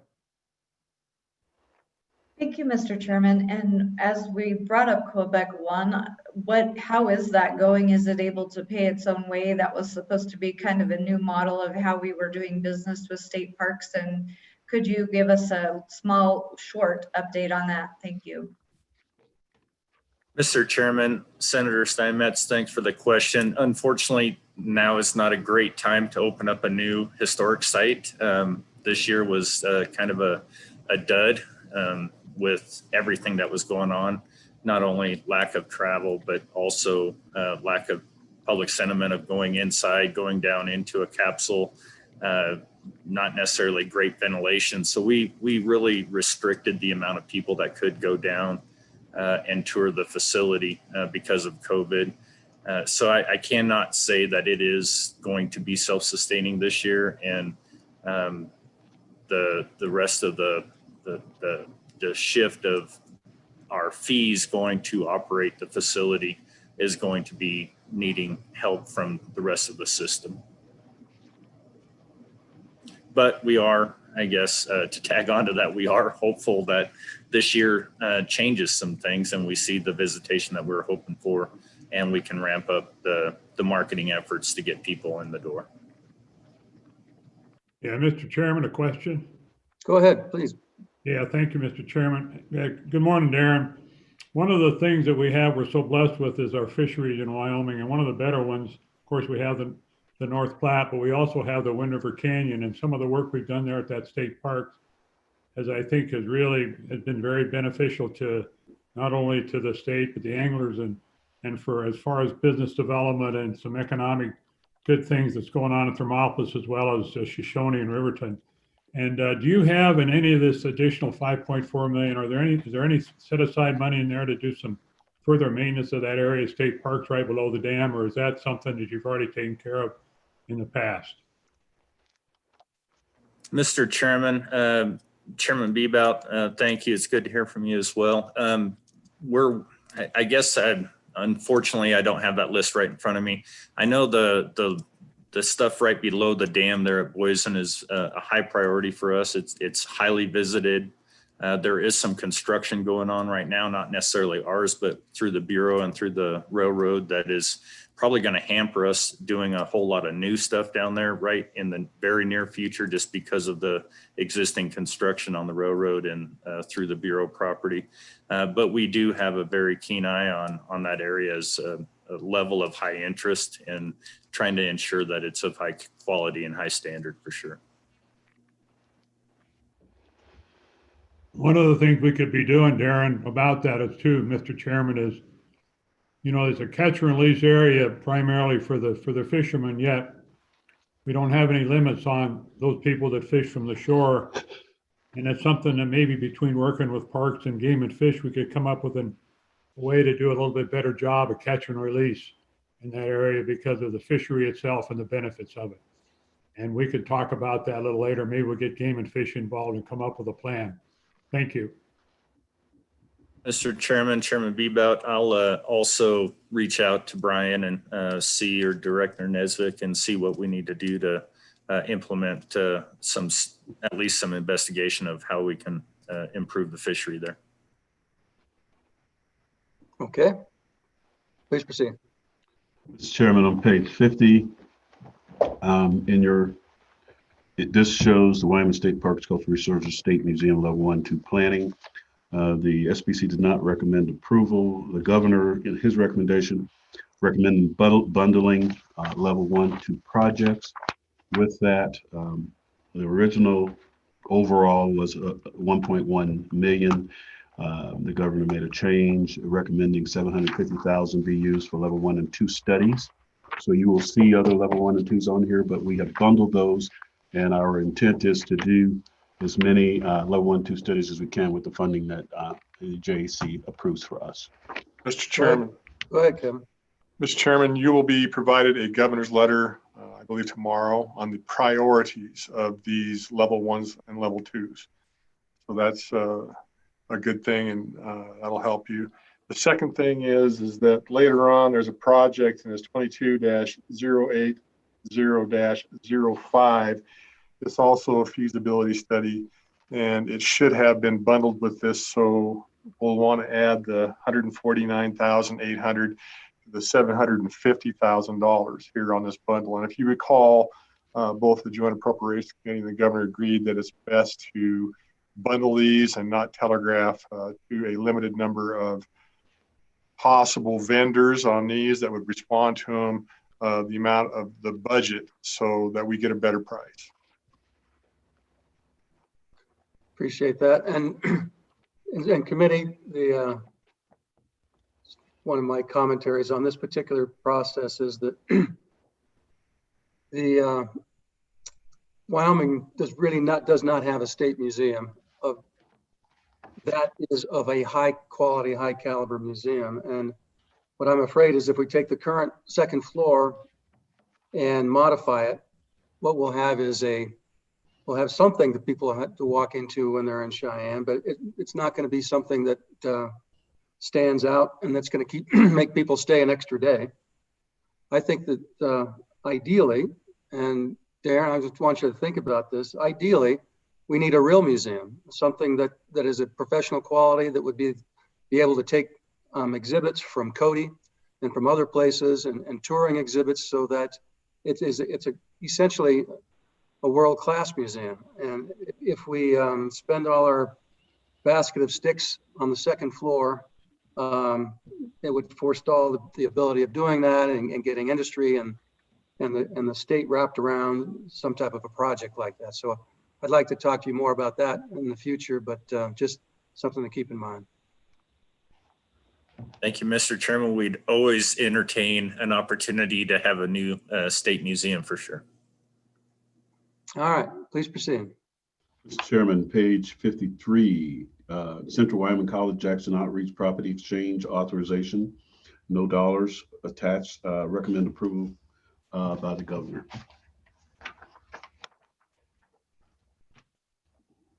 Mr. All Chairman, right. Mr. Coach.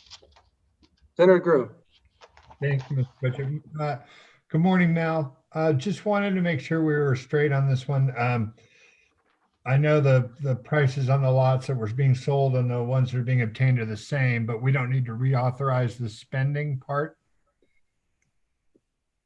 It's all just one piece that we can do all at once.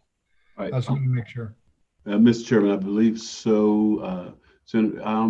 I believe the department is on, the community college director is on.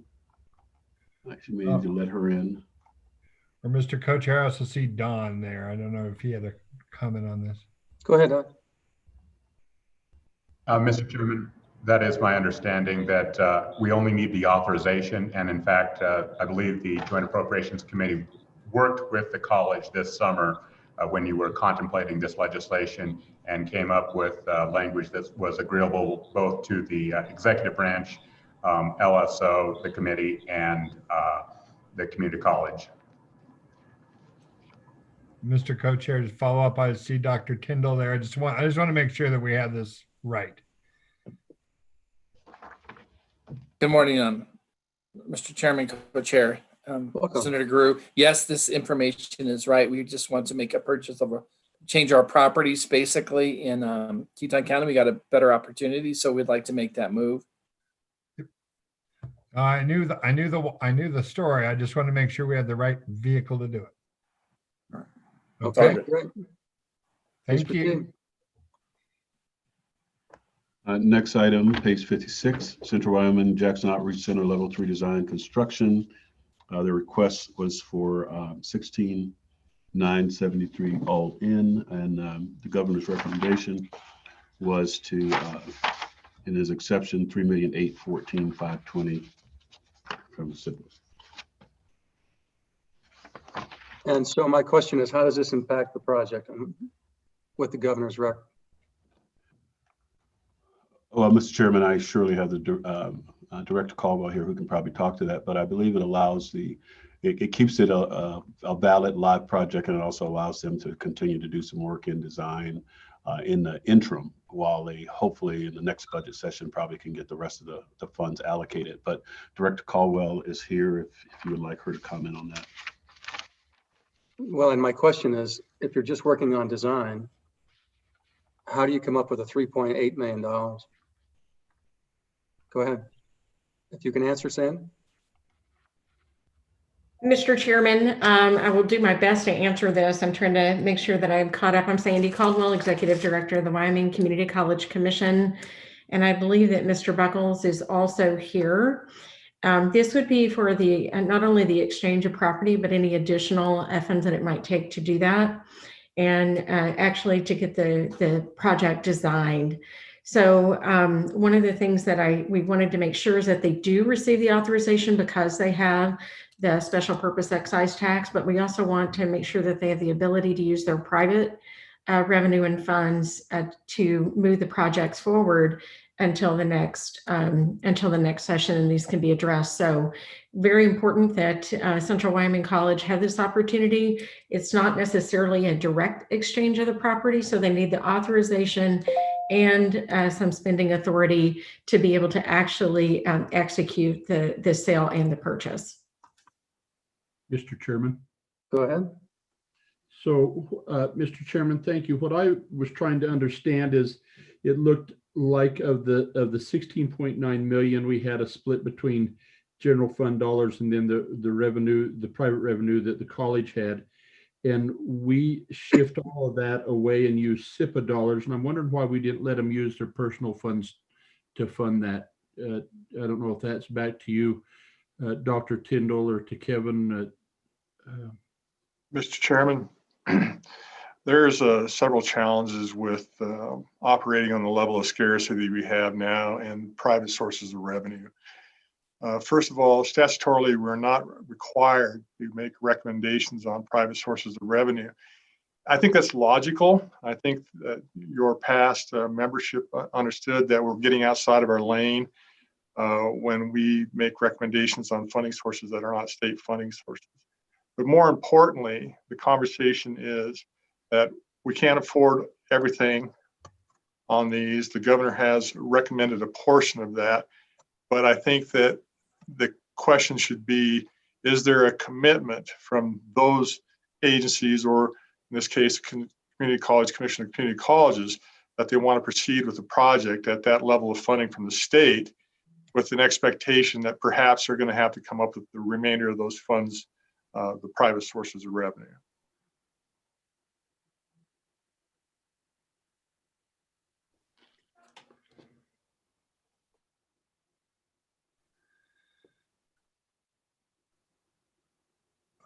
So I'm just curious, Kevin, then why don't you articulate something to that degree? I mean, when you read this budget, that's not the impression. The impression you just left us with is we're anticipating they're going to have to find additional special revenue. Mr. Chairman, my answer to that would be, when we were trying to get this accomplished for November 16th and all the things we had to do, we had to pick our priorities. And in this scenario, certainly I've had an opportunity to think about this for a while longer. If you'd like me to address that in a formal narrative on these, I'd be pleased to do so and update the book. I think that would be of value, so we understand at least the full perspective of the executive department, Kevin. Go ahead, Senator Drew. I just wanted to make sure as we do that, that we, and make sure that we do address the money that's been raised locally with the sped tax and with the private match dollars that we've been given in a couple of different pots. That there's, definitely a strong philanthropic push on this facility right now. It's ongoing.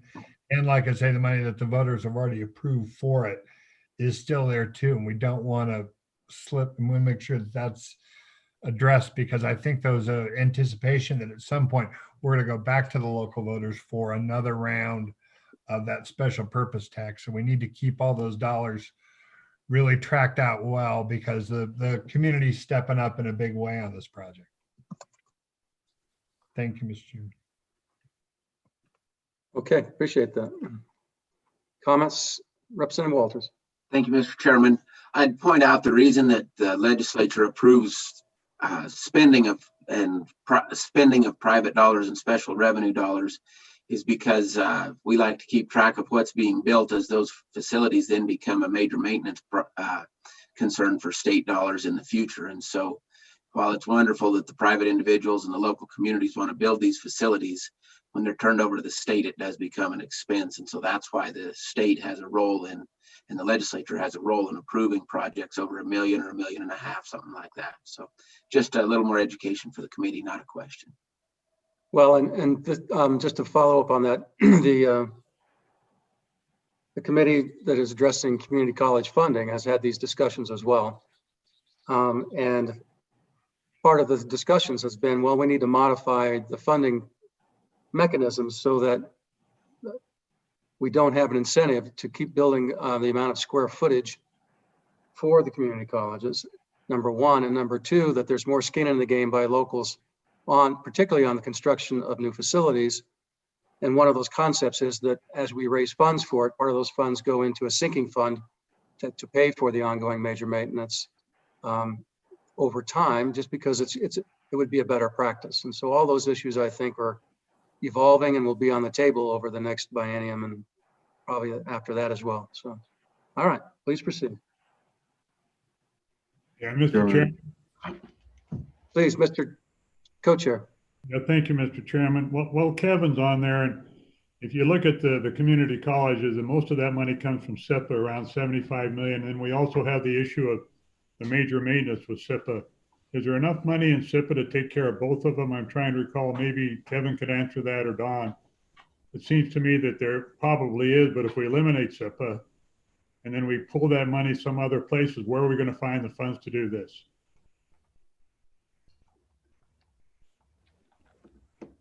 Go ahead.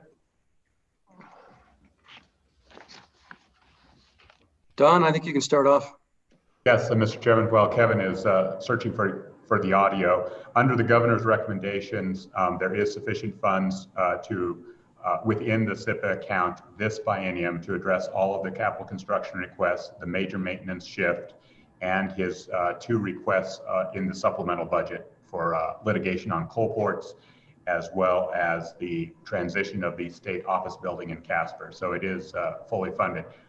He does not come out, and I don't mean to speak for him, in his budget presentation, he indicates a desire to eliminate the SIPA account. My read of that is prospectively for fiscal year 23 and 24, he would propose that the revenues go to some other account. Mr. Chairman. Before Thank you. Then the funds there, is that the SPRA that guarantees that SIPA? Is that where that money comes from? And isn't it a temporary thing or is it a permanent statute? Mr. Chairman, that is the source of revenue is from investment earnings largely, and it is guaranteed each year to the extent there are funds sufficient in the reserve account. And that is ongoing. It would require a statutory change by this committee or some other committee or individual of the legislature if you wish to effectuate the governor's recommendations. Thank you. Mr. Chairman. Yeah, I'm running out. Go ahead, Representative Larson. Okay, so, and this is kind of in the same general discussion with Chairman Beebout. Just want to make sure that I'm clear. We've had through this agency some discussion on major maintenance, capital construction, and I think sometimes we get those, we stir them up and try and put them in the same pot. Capital construction is not major maintenance, two different pots, if I understand that correctly, and I'm asking for verification of that. Historically, we have funded major maintenance out of general funds. Would like verification on that. CapCon has kind of been a mix. We have used personal, general funds, and SIPA funds. And so as we look at the shifting of these SIPA dollars, we are seeing something that is shifting them to major maintenance. Major maintenance really has generally been general funds. Is that not correct, Kevin? Mr. Chairman, I would concur with one important exception, and that is, as Vice Chairman Hicks noted, school capital construction. A large portion of that is funded with SIPA funds. That has occurred in the past couple of years via statute. Mr. Chairman, I would also add that the scarcity fund issue that we discussed about, and then prior to the establishment of SIPA, naturally it was general funds. Understood. Don, can you clarify that again? What we funding school what again? Mr. Chairman, school capital construction and specifically major maintenance, there is a sub-account within SIPA for school major maintenance, and that was created a few years ago. Yes, yes. Thank you. Okay, further questions? Yeah, and that amount of money, Don, is about 42.3%, as I recall. And that was set up in 2018 or 19. Is that accurate? Mr. Chairman, that's exactly correct. Don, was that, Mr. Chairman, Don, was that what, 45%? Yes, it's 45% of the stream of the 1.25% percent that is deposited in SIPA. Okay. Thank you. All right, please proceed. Next item, Northwest Community College Student Center, Level 3 Design and Construction. The request was for $22,846,000. Governor's recommendation, $5,134,386. So, Kevin, is the same logic of the reduced amount here, the same logic that for the Teton County project?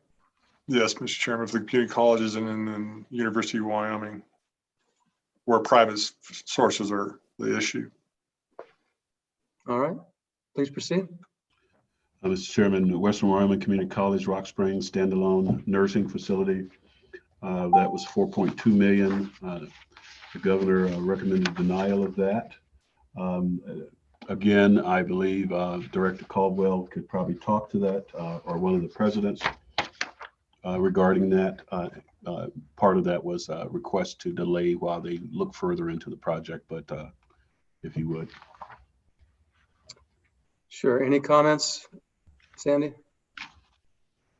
Mr. Chairman, Mr. Co-Chair, members of the committee, yes, this project is the prioritized project by the Wyoming Community College Commission and moved forward by the State Building Commission. Per Western Wyoming Community College's nursing accreditation, they requested to still seek authorization for that project to move forward, but they need to do a deeper study and then requested authorization to proceed, but they will self-fund their level 2 study. So that's why this one's important in that they can use their own private revenue or private funds to fund the level 2 project. So we still want it authorized, but they did specifically request that, and that is on our prioritization list. And I see Dr. Dale just joined. Okay. Any further comments on that? From the president? Thank you, Mr. Chairman. We are following through on our level 2 study, and we look forward to having the results of that study towards the end of January, early February. Okay, further questions? Thank you. Please proceed. Mr. Chairman, next item, Laramie County Community College, Cheyenne Campus, RAC renovation, which is a recreation center, level 3 design and construction. The governor recommended approval for $4,545,000.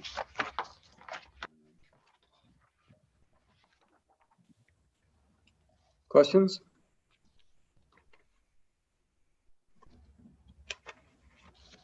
Hearing none. All right, please proceed. Chairman, next item, Northwest Community College District, Gillette, new academic center level 2, $350,000. The governor did not recommend approval. Again, these all roll up into our level 1, 2 studies.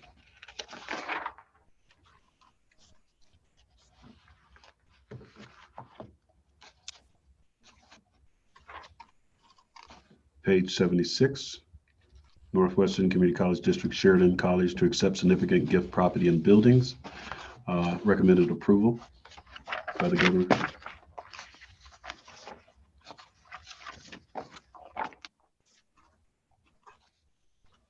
Page 80, Northwest Community College District, Sheridan, Center for Technology and Applied Sciences, level 3 design and construction, $8,960,000. Recommend approval of this exception at $2,013,648. Questions? All right, please proceed. Mr. Chairman, Western Wyoming Community College, Rock Springs, mechanical repairs infrastructure, level 3 design and construction. The college is asking for the $11,740,000. Governor recommended approval for that project to continue to fund that. Questions? All right, proceed. Mr. Chairman, University of Wyoming, law building expansion and renovation, level 3 design and construction. The request was for $25 million. The governor denied approval of that exception.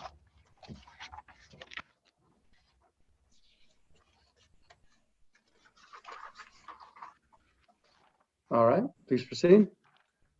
Page 92, University of Wyoming, Laramie War Memorial Stadium renovation and the Corbett Natatorium renovation, level 3 design and construction. The governor recommended approval of this exception request in an amount of $25 million from strategic investment account. The total of that project was $74,300,000.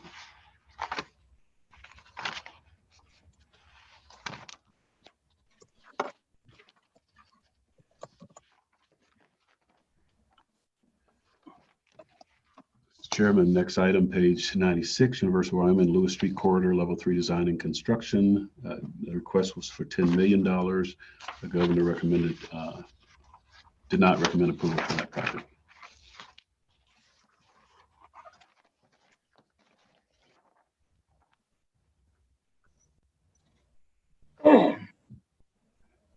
Mr. Chairman, page 100. Wyoming Department of Corrections, Women's Center main building expansion and addition, $194,000. This was in a level 1 and 2 study. So that has been bundled into that project.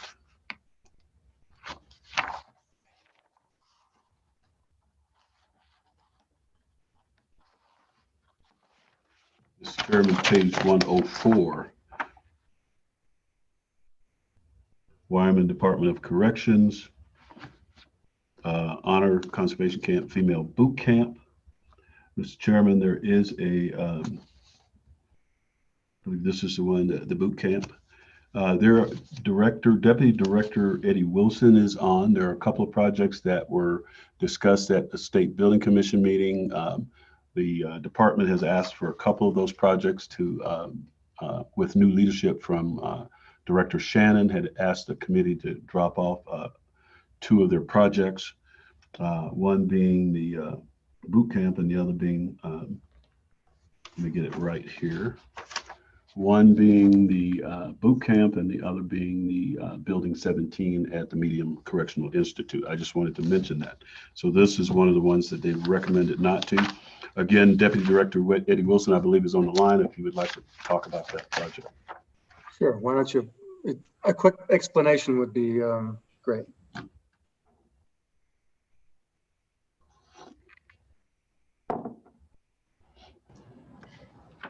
Mr. Chairman, I do not see any representatives from the Department of Corrections who have joined the meeting this morning.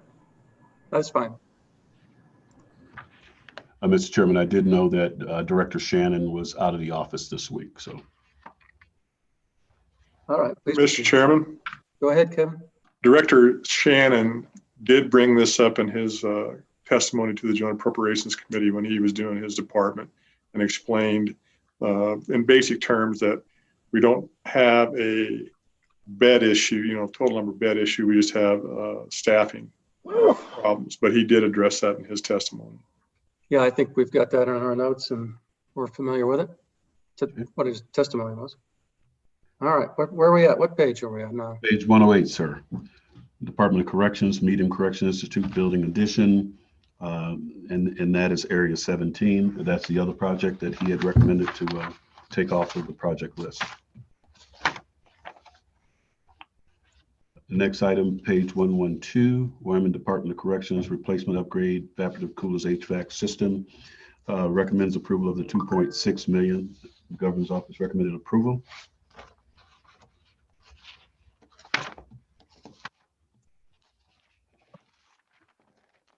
Next item, page 116. That's security electronics integration. That's a level 2 study.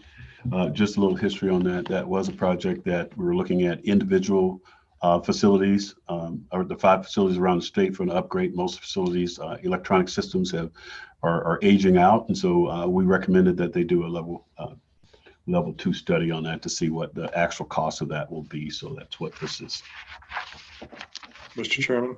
Go ahead. This is the project I discussed earlier that we would like to pull out of this budget document and then put into the $750,000, or add to the $750,000 for the bundled level 1s and level 2s. Okay, we got that done. Mr. Chairman, I do. Just for clarity, is this 149.8 added to the 750? Yes, Mr. Chairman.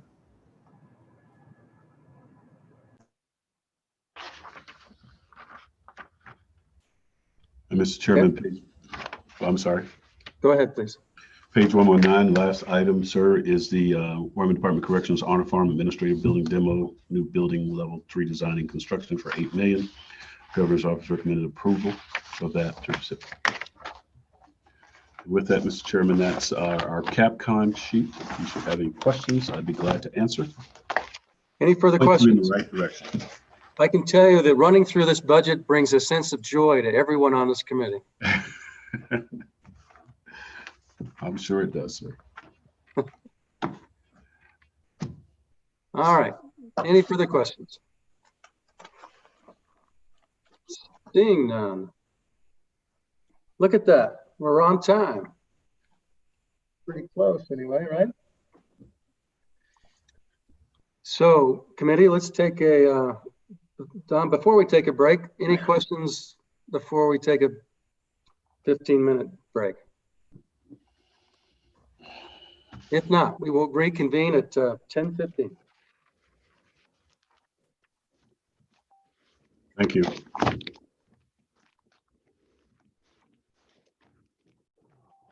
Lord help me.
I think we're ready, Bob.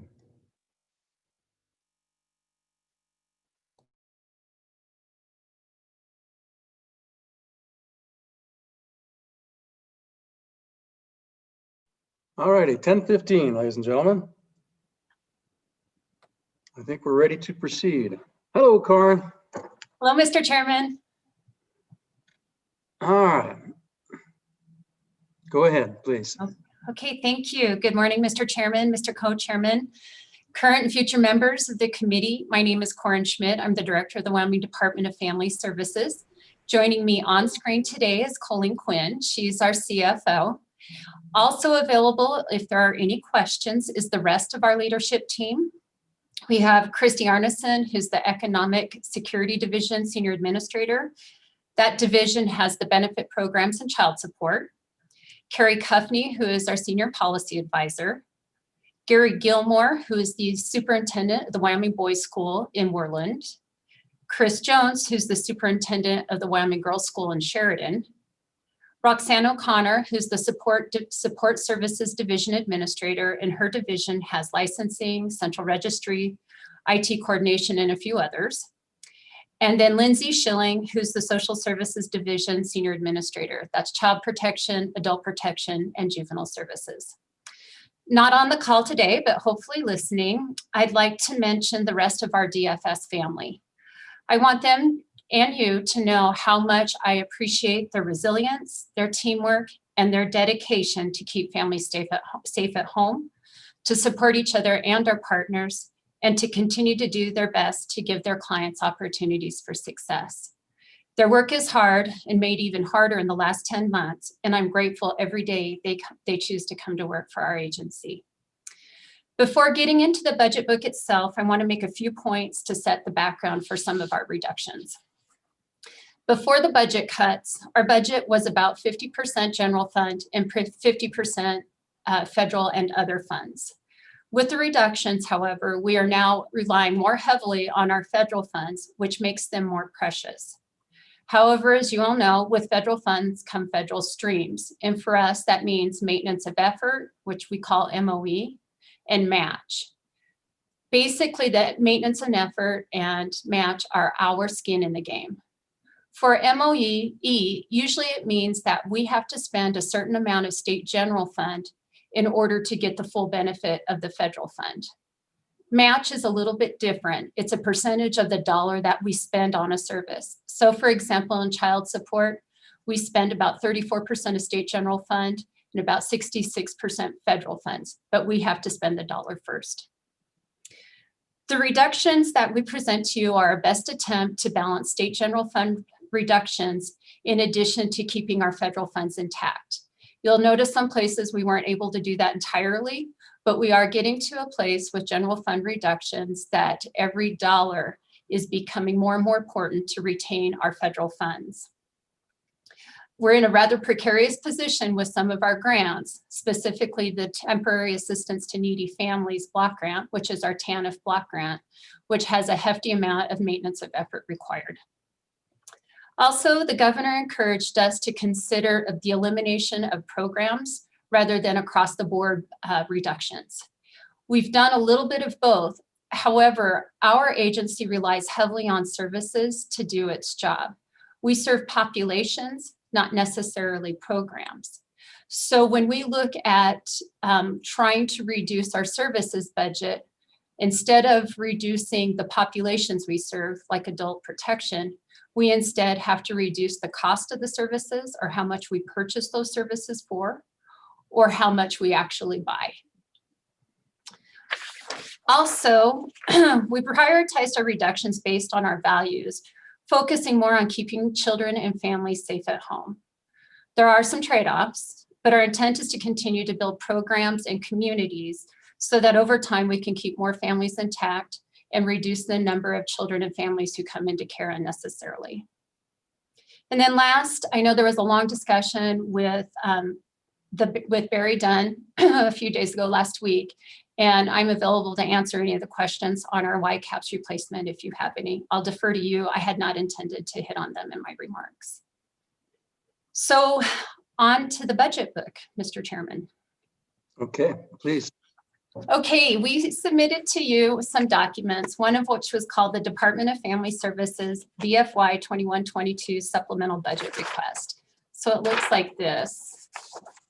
And this is a document that is really more for your reference. I'm not going to go over it, but it is handy in at a time in the future when you're discussing, or if you have questions, this is a good resource. I do want to bring the second page to your attention on table 2, called Reductions by Budget Unit.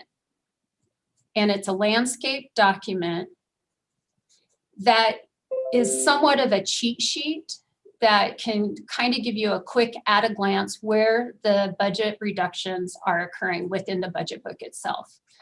Corin, let me interrupt you just for a second. Does everyone have that available? And if not, Don, why don't you just resend that out to everybody?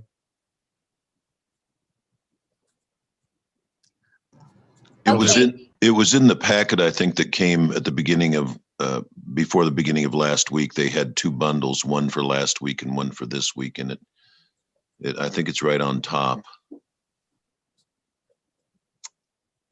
So everyone got it? And Don, just resend it so we can put it in our computer file as well as our bundle file.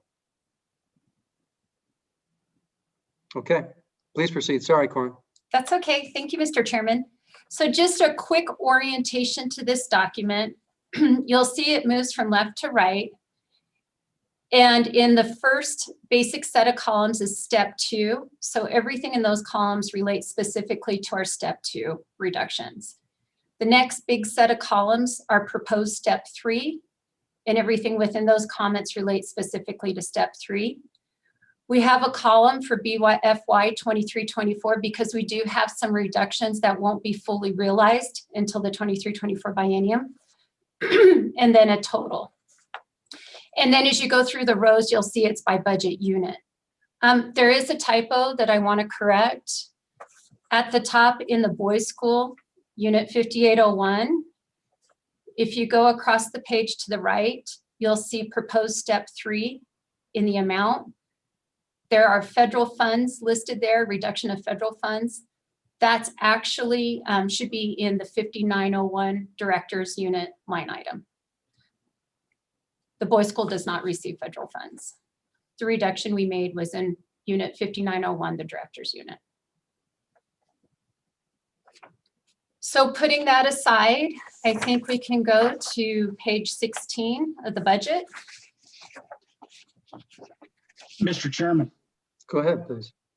Mr. Chairman, Director Schmidt, you know, I don't often say this, or I haven't in these proceedings, but when I looked at your budget, I thought that you did probably the best job of any agency I saw in providing what I call balanced reductions, protecting the clients you serve while taking cuts in your inside of your agency. And I just wanted to say that I thought you did an excellent job in the way I kind of view budgets, which is probably different than everybody else, but I appreciate your efforts.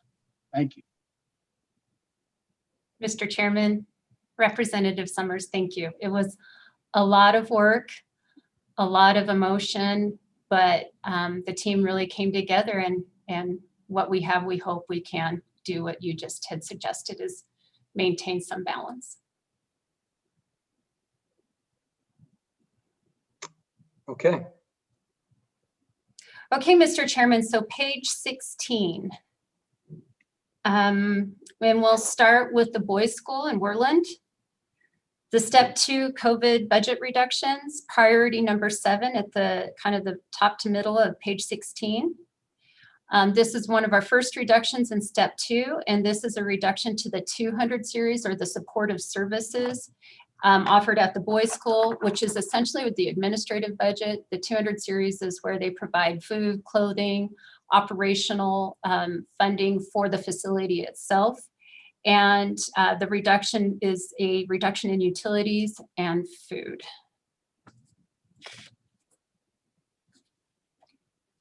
And Mr. Chairman, if there are any questions, if there are no questions, do you want me just to keep going through? Yes, please, Corin. Just you plug until we stop you. Okay, sounds great.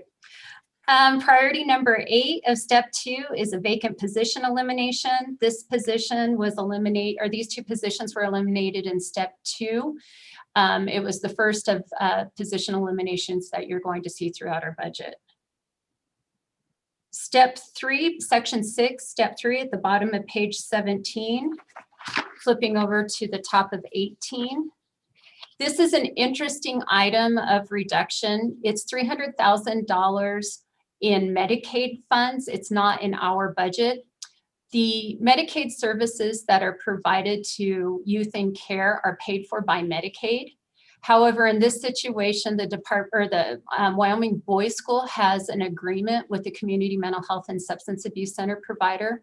That agreement has been negotiated to reduce the services by $300,000. It's not necessarily a savings to our budget, but it will be a savings to the Medicaid budget. It's not showing up in the Medicaid budget, but it is something where we are reducing services in order to help the state general fund position. Mr. Chairman. Go ahead, Senator Kinski. Corinne, help me to understand. I thought that anytime somebody was in a correctional facility, which the boys' school is, that they weren't eligible for, they might be eligible for Medicaid, but it was not reimbursable while in a correctional facility. So how does this $300,000 get in there in the first place? I'm curious. Mr. Chairman, Senator Kinski, children that come into care are, yes, Medicaid eligible. And the Department of Health through the Medicaid budget does continue to pay for Medicaid services for youth in correctional settings. However, Medicaid cannot draw down federal match for those dollars. So the budget is Medicaid. So the claim is filed with Medicaid like any other Medicaid claim. However, when Medicaid processes it, they do not submit it for federal reimbursement. So medical services are not provided for in the boys' school or the girls' school budget. Okay, thank you. Mr. Chair. Go ahead, please. Thank you, Mr. Chairman. Good morning, Director. This is as good a time as any. In regards to both the boys' school and the girls' school, and actually it'll ripple through almost your entire agency, what are your population trends, and do you see an impact from COVID impacting those trends? Mr. Chairman, Representative Schwartz, yes, we've seen an impact from COVID. Our trends have been continually going, well, went down up until about the beginning of school. And since school has started, we've seen an increase, not to the amount that we would have typically after a summer session is over. Trend-wise, we always see a decrease in placements over the summer and increase after school starts, which makes sense, more eyes on kids, et cetera. But we are starting to see the numbers tick back up. However, over time, looking at the past 5 years in our congregate care placements, which includes our residential treatment centers, includes group homes, our boys' school, our girls' school, we are seeing the numbers trending downward. Thank you. I don't follow up, if I may. Do you have any sense of an explanation for that downward trend? Well, Mr. Chairman, Representative Schwartz, I think the system, and this is just gut telling me and knowing where we've spent the money, but I do think the system has done a better job, especially in the area of juvenile services, which is the population that are served by congregate care placements for the most part. Not every kid that's in a congregate care placement is a delinquent or juvenile service kid. However, for the most part, those numbers are going down nationally, for one.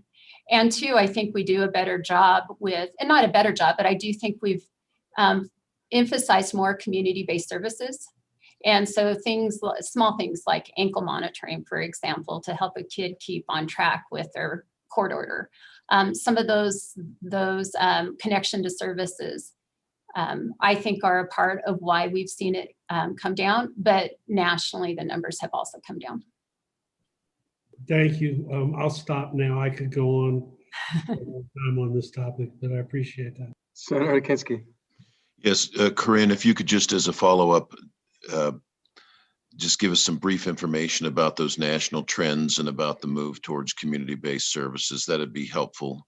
As you know, this has a big impact on a local institution, and I'd like to understand better what those national trends, which are reflected in Wyoming, are as well.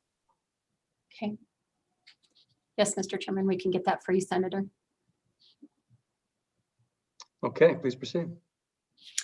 Okay, so going on to the first priority 5 of step 3, or number 5 of step 3, the first dormitory closure. So this is where you start to see significant reductions being proposed within the way that we're doing business at both the Wyoming Boys School and the Wyoming Girls School. As I mentioned before, that census trends at both facilities have been trending downward for some time. However, as those numbers have been trending downward, we have not seen a reduction in staff to correlate. So while what this suggests is closing down a dorm, which means basically reducing staffing size to accommodate the number of kids that they've typically have been seeing, but at a staffing rate that's more appropriate. With the boys' school, there is a little bit of a decrease in the number of youth that will typically be seen, but the boys' school is adjusting its programming, decreasing its length of stay. So overall, the system should not see any significant changes. We should still be able to serve the same number of youth over the course of the year. It's just at any given time, rather than serving approximately 66, will be going down to 60. So the reduction in force is considered if we cannot make those reductions through attrition. In both the boys' school and the girls' school, our hope would be is that we can achieve the reduction in staffing numbers by attrition without having to go through a formal reduction in force process. However, we won't know that until we know when or if the reduction will take place. We also don't know specifically who would be reduced because at the time that that decision is made, we follow a human resources process that then will ultimately decide where the reduction in force occurs. Mr. Chairman. Please, Representative Larson. Thank you, Mr. Chairman. Director Schmidt, on these step 3 reductions on dormitories, I would just like to have you, and you said it very plainly, but I'm just going to ask you again to point out, because many of us read an op-ed yesterday in newspaper that said that we was going to close down both facilities in their entirety, boys' school and in the girls' school, and it just verify what we're talking here based on the populations is that one of the dormitories in each of the facilities would be closed, right sizing it for the populations that we've been serving. Is that fair? Mr. Chairman, Representative Larson, yes, that's fair. The facility at the boys' school is built for 100 beds. They're staffed for 80, and the average census in the last biennium was 66. I think it's also notable that both facilities had very little to no reductions in the 2016 budget reduction. And so I think it's just an over time, as census has decreased, as funding has decreased. Well, I do not want to riff. I mean, that part of it for me is extremely unfortunate. However, we do have more staff than kids that we serve. And so as we look across the enterprise at all of our state general funds, this is one place where we can reduce, hopefully not at the cost of employees, but maybe, but without a whole lot of system impact to the kids we serve and the communities we serve. But no, this is not a closure. This is just a right sizing. For a while, we haven't needed the space that we have at either facility. Okay, Senator Kinski. Thank you. Corinne, you and I have had discussions previously about the prospect that the boys' school and the girls' school might be converted to a residential treatment facility. which would be eligible for Medicaid reimbursement. And where are we on that? Is that a realistic prospect? And if so, when do you think that might be able to happen? Mr. Chairman, Senator Please. Kinsey. In order for that to happen, first would have to be a policy call by the legislature. Currently, the boys' school and the girls' school are rehabilitative or reformatory. The boys' school is reformatory, the girls' school is rehabilitative. As you mentioned, that is considered a correctional placement and not Medicaid eligible. So in order to make them more, I don't want to say more eligible, but in order for Medicaid to look at them as a residential treatment center or as a PRTF, statute changes would need to take place that would take out that kind of language. So basically what we would have to do through policy changes, through legislative changes, is to open up the youth that they serve. Currently, the boys' school and the girls' school per statute can only serve juvenile delinquents that were ordered by the juvenile court judge. So this isn't even circuit court. This is a juvenile court judge that orders a juvenile delinquent to either facility. So that court system will have to change first before we can then start to look at what kind of services do we want the boys' school or the girls' school to provide. There's two levels of care that they could potentially provide. One is a residential treatment center, and that's the type of facility that Yes House is, the Cathedral Home in Laramie, Meadowlark here in Cheyenne. That's a residential treatment center. If it's a residential treatment center, the funding then is split three ways. Department of Family Services continues to pay for room and board. Department of Education pays for educational costs. And then the Department of Health through Medicaid then does pay for medically necessary services that then are eligible for federal reimbursement. If we decide that the boys' school and or the girls' school should become psychiatric residential treatment facilities, which is the highest level of psychiatric care for youth for long-term, then both campuses would need to be converted into psychiatric residential treatment facilities like a St. Joe's or a WBI, and then Medicaid would pick up the full costs to treat those children. So I think it's a systems change, and then it's a determination of who to best serve, whether it's a residential treatment center population or a psychiatric residential treatment facility population, RTC versus PRTF. So there's some major policy decisions that would need to be made. Once those are made, then we could then pursue whichever avenue is best. But I do think it starts with the systems conversation first through juvenile court, with the juvenile court judges, with the county attorneys, because the way that the statute reads now, the boys' school and the girls' school's purposes are fairly limited. Well, and Corin, I take it that that's a process that you and your agency probably have considered and think about or over time, and probably have particular opinions on it. And so it would modify the type of people we serve.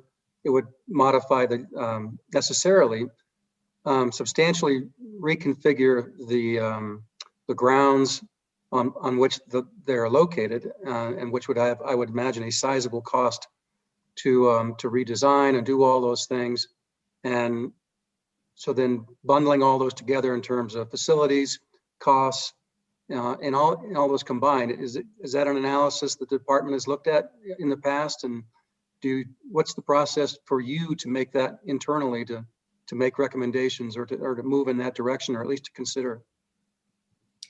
Mr. Chairman, I would put this kind of project akin to what was done with the Life Resource Center and the state hospital in terms of a policy shift and the purpose and the intent of both institutions.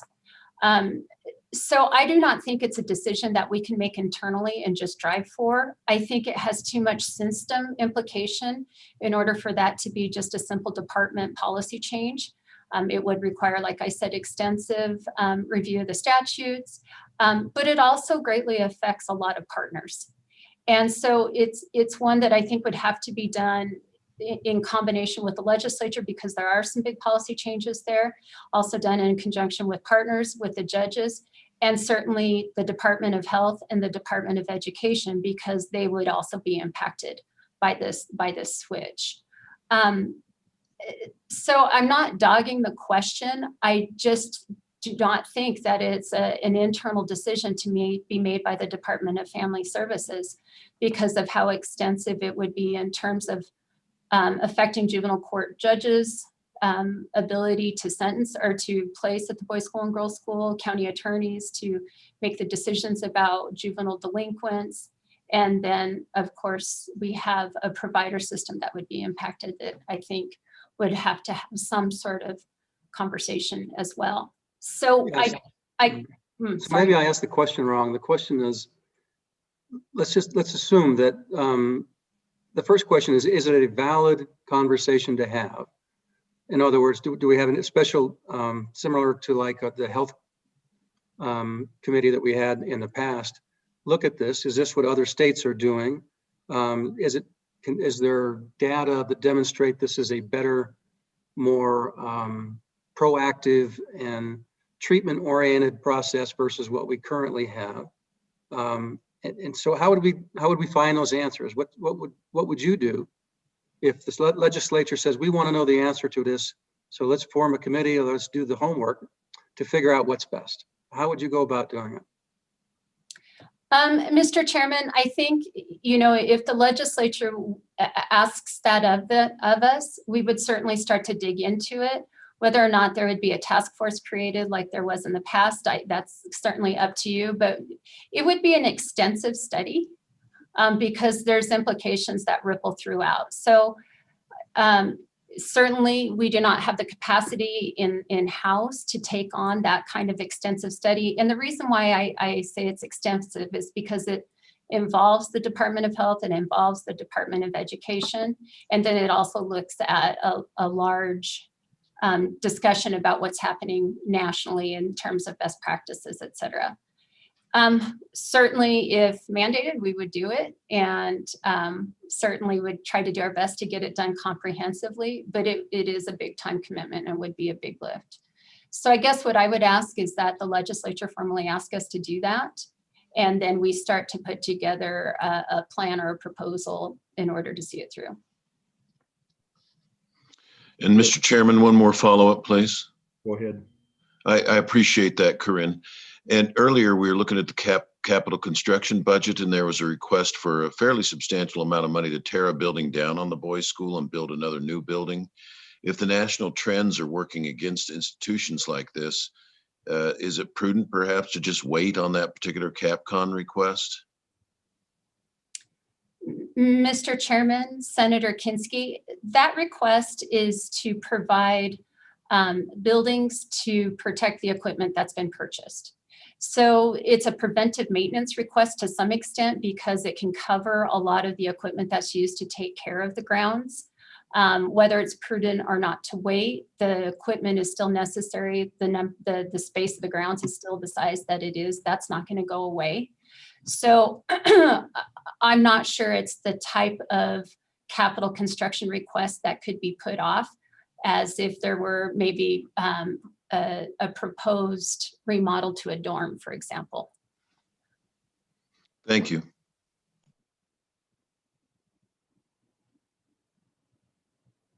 Further questions? If seeing none, please proceed.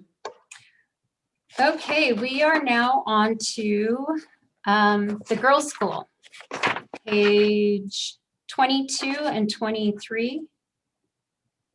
Step 5 on page 23, step 2, COVID-19 budget reductions, priority number 5. This is a similar reduction in the 200 series, which are the operational costs for the facility.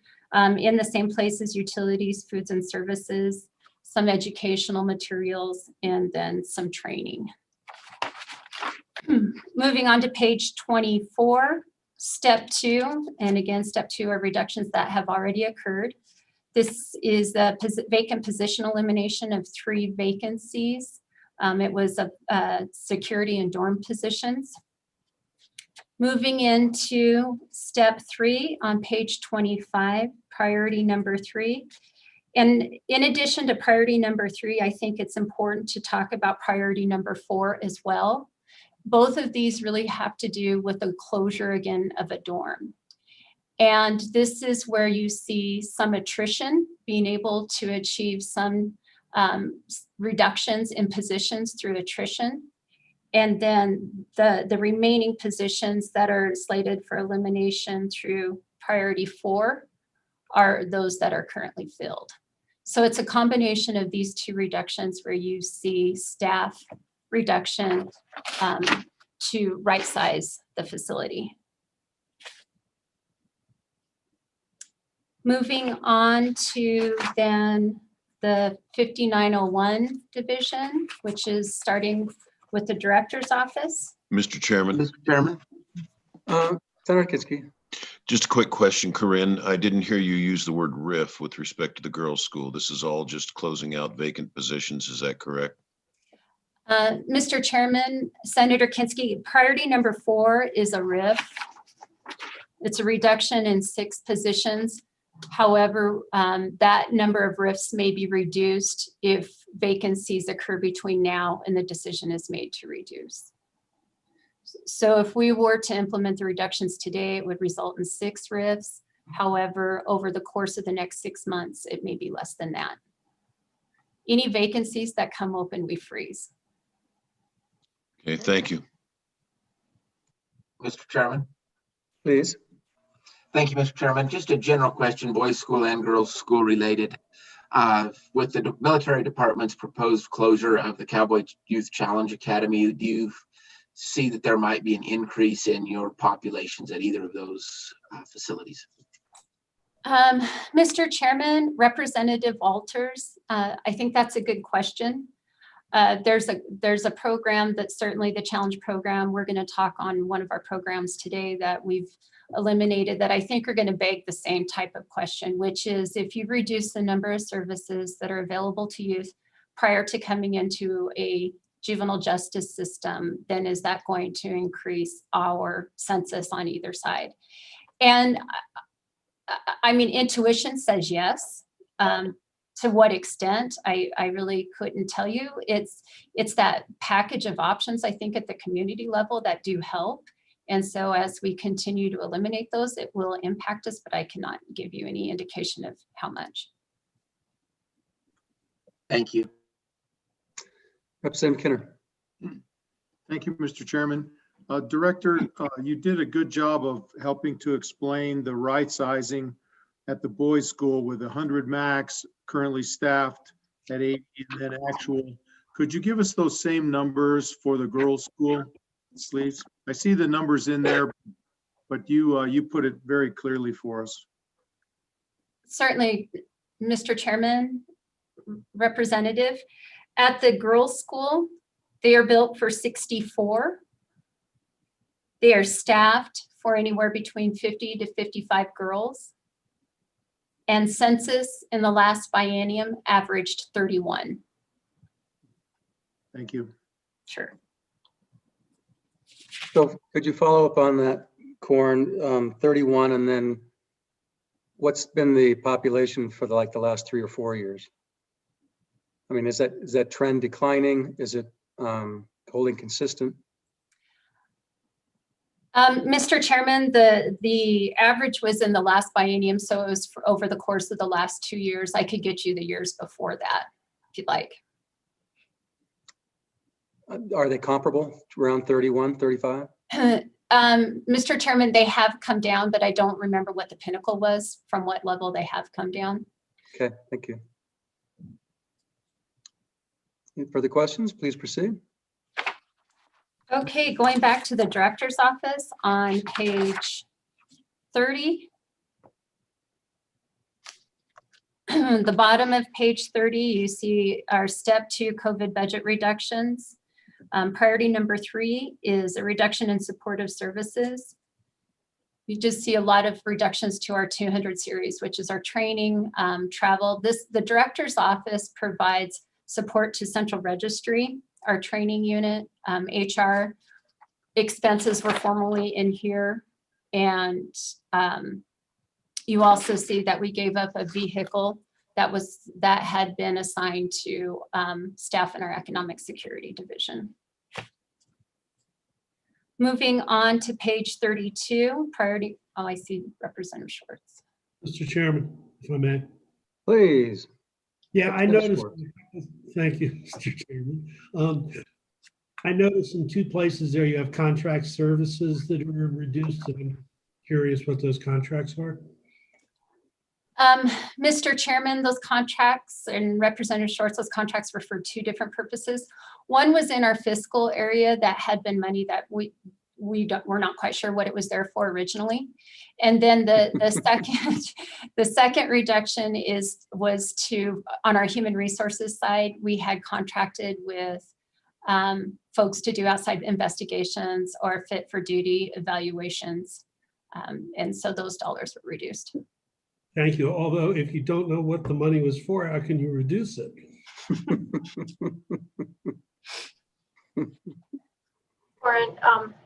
Mr. Chairman, could I speak on that really quick? Absolutely. Please proceed. That was in the fiscal services budget, and we prepare an IET, which is a transfer of expenditures and revenue between DFS and the Department of Health. It's just a pass-through. And so in order to just perform that document, we have to have spending authority. But we can do that document now in a different way so we can reduce that expenditure or that budget down. Great. Thank you for the explanation. Okay. Okay. Mr. Chairman, Colleen. Oh, I'm sorry. Please go ahead, Mr. Vice Chair. Colleen, does that go back to that conversation that you used to have between DFS and Department of Health on state Social Security? There's a different issue, and I don't need to get in the weeds. Right. I am not sure about that, Representative Larson. Thank you. Okay. Okay. Moving on, Mr. Chairman, to page I think 32, there was a vacant position elimination, 2 classified positions and 2 at-will positions. Those are positions here in the Hathaway building. Page 33, priority number 13, the burial program elimination. As I mentioned before, we don't have a lot of programs. This is one of the programs that we do have. What this proposes is to eliminate state general fund burial assistance on behalf of families to pay expenses for clients who were on some sort of benefit program. So up to $500 to be provided to funeral homes to help cover the costs of clients who were previously receiving some level of benefit. This is the elimination of the program. However, in the last budget session, you all appropriated one-time funding. The one-time funding is still there, so the program is operational until those dollars are gone. However, in the 23-24 biennium, there will be no funds available for these purposes through our agency. And Corin, does this shift any responsibility over to the county, or what happens? Mr. Chairman, these are not necessarily indigent. These are clients that were receiving benefits, so they may have had some resources. The amount of the benefit was determined on what assets the client did have. So it's up to $500, but it's not a guarantee of $500. It can potentially shift some of the costs if the person was entirely indigent. And I know that there is a bill being discussed in a different committee about looking at death certificate fees in order to compensate counties for some of these costs. And what does it cost you time-wise or to manage this particular program? Mr. Chairman, it's not a significant time expense. It's done locally by our local benefit specialists. And as they serve SNAP clients and TANF clients, et cetera, they do the same thing for these services. And how do they determine, do you have a rule or reg where they comes up between $100 and $500 or something to that effect? Yes, Mr. Chairman, they take into consideration the assets, do their analysis, and then issue a benefit amount. Okay, please proceed. Okay, going on to page 34, priority number 14. This is a one-time reduction. When we came to you and asked for technology replacement funds, we had included the Wyoming Girls School in that request. Since then, the Girls School was the benefactor of Google and some other organizations that donated Google Chromebooks to their facility, therefore reducing the amount of money we needed to spend on replacement at the facility. It is only one time. Moving on to priority number 1 under the step 3 proposed reductions. Again, this is 2 more vacancies, eliminations in the director's unit. And Mr. Chairman, that's the end of 5901, the director's budget. All right, next unit. Moving on to protective services on page 38. Step 2 reductions is priority number 5 is a reduction to our 200 series. You can see the list of where those reductions are occurring in some of our administrative costs.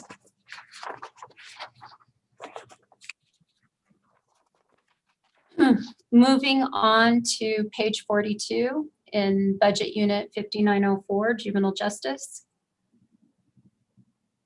The bottom of page 42, you see a swap with our central registry program, a general fund swap with central registry.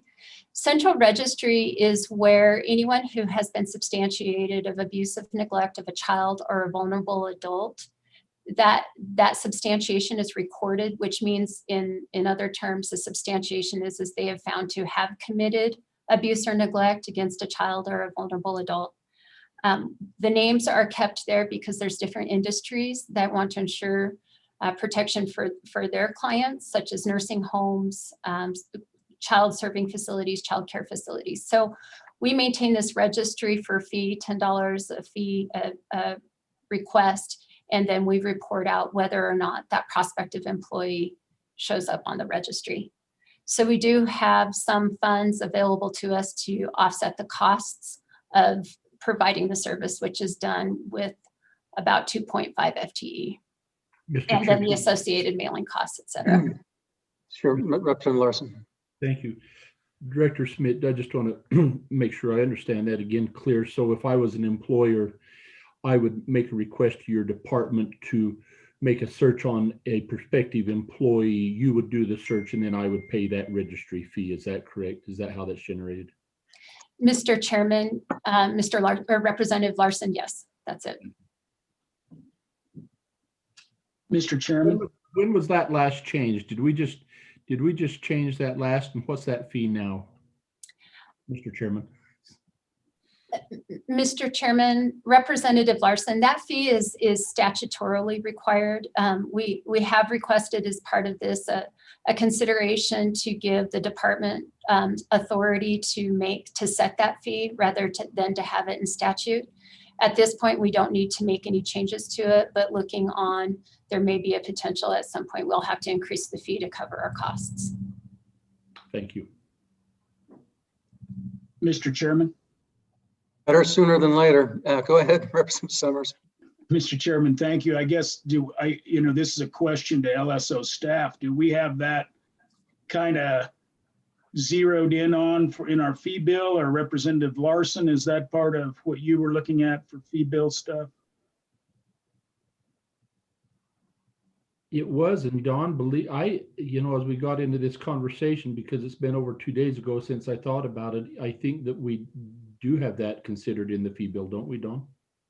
Mr. Chairman, it has been drafted. It is a separate piece of legislation scheduled for later this week. It's LSO 235, working draft 0.3. Thanks, Don. And Mr. Chairman, and I hope I'm not stepping out of bounds here, but Don, there's also a change that we would suggest in the fiscal note about including adult protective services statutes in there. I think the bill right now only refers to our child protection statutes. Thank you. Okay, Mr. Chairman, moving on, page 43, priority 19, toward the bottom of page 43. When I had mentioned trade-offs in my opening comments, this is a place where we do see a trade-off. So the community juvenile service boards are funded with state general fund in combination with local match. So it's a shared program that exists in 14 communities throughout the state. The ranges for grants are anywhere from 45,000 up to 210,000 for a biennium. So, you know, 23,000 up to about $50 or $100,000 a year, depending on the size of the community. Of course, Natrona County and Laramie County getting the larger grants. As I said, the funds don't cover 100% of the population, but this goes to Representative Walter's question about community-based services. And the purpose of these services are diversion services. So in order to give communities an extra tool, these dollars then help circuit courts or municipal courts or communities create diversion programs so that youth do not have to come further into the system. So they may receive some sort of service whereby then they're not charged with a crime, and then therefore that crime is not on their record. This could be a variety of crimes. It could be a crime that puts a child into our custody in terms of a juvenile court petition, or it may be a fine. It may be something like DUIs. It may be something like MIPs. I shouldn't even give you examples. But anyway, it's the communities then work closer with youth so that they don't have to come further in. The trade-off here was we worked with our Youth Services Association and providers and had asked them, when we knew we were going to have to go through this exercise, what was important to them in terms of services. And what they instantly said was their crisis beds, which again is another service that we pay for that keeps kids from coming further into care. Crisis beds are in facilities throughout a lot of your communities, where if there's a blow up, if a kid needs a timeout, if adult is having a hard time with their kids, this is a place where they can go for a little bit just to cool out. So looking at the structure of our services in terms of our youth services providers in comparison to the services that are provided through the community juvenile service boards, in addition to the fact that it's a program, this is one of the programs that we did eliminate. Mr. Chair. Thank you. So is the assumption, and it might actually be the hope really, that the local communities will continue to fund them? Because, I mean, in my involvement, I felt they served a maybe not as critical a role as the crisis beds, but certainly a valuable one, is because the statute will still be there, correct? Mr. Chairman, Representative Schwartz, yes, our hope is that the communities will provide support to these programs so that they can continue. We did fund them for 1 year, so we're in a transition year. The contracts will terminate at the end of this fiscal year, June 30th. So they have had time and will continue to have time to look for alternate resources. This is one of the places where you won't see the full reduction until the 23-24 biennium. So yes, that was one consideration, is that local communities could help pick up the reduction in general fund. We did a quick survey, and out of those that responded, the majority of them are looking for ways to find that additional funding. And then, Mr. Chairman, Representative Schwartz, I forgot the second question. I think basically that you view them as a valuable resource.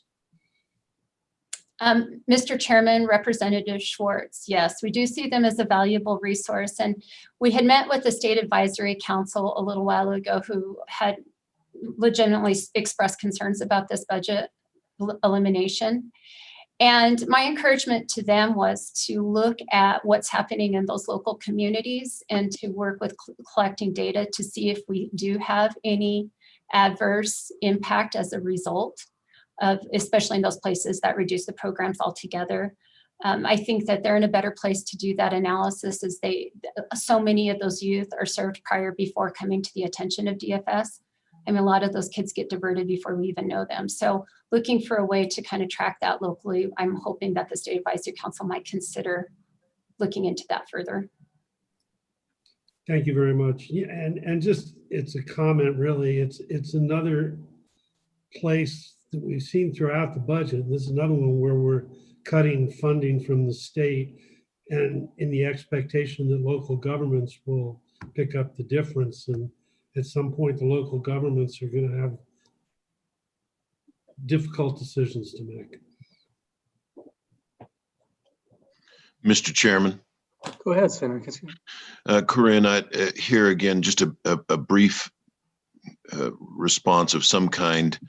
If you could give me briefly the history, say, since the turn of the century in this funding stream relative to juvenile crime. You know, we had this discussion and shared, and I'm supportive of the board and the work they do. But when I was mayor, we still were faced with demands for increased funding while juvenile crime had just plummeted. And juvenile crime's down, it's a stunning number, 70% since 1996. And yet our program hadn't changed, hadn't right-sized, to use your word. So I wonder if you might give us just something briefly about the what the funding has been on this for, I don't know, say the last decade, and then contrast that with Wyoming reported juvenile crime. It might help me explain this a little bit better back home. Mr. Chairman, Senator Kinsey, yes, we can pull that together.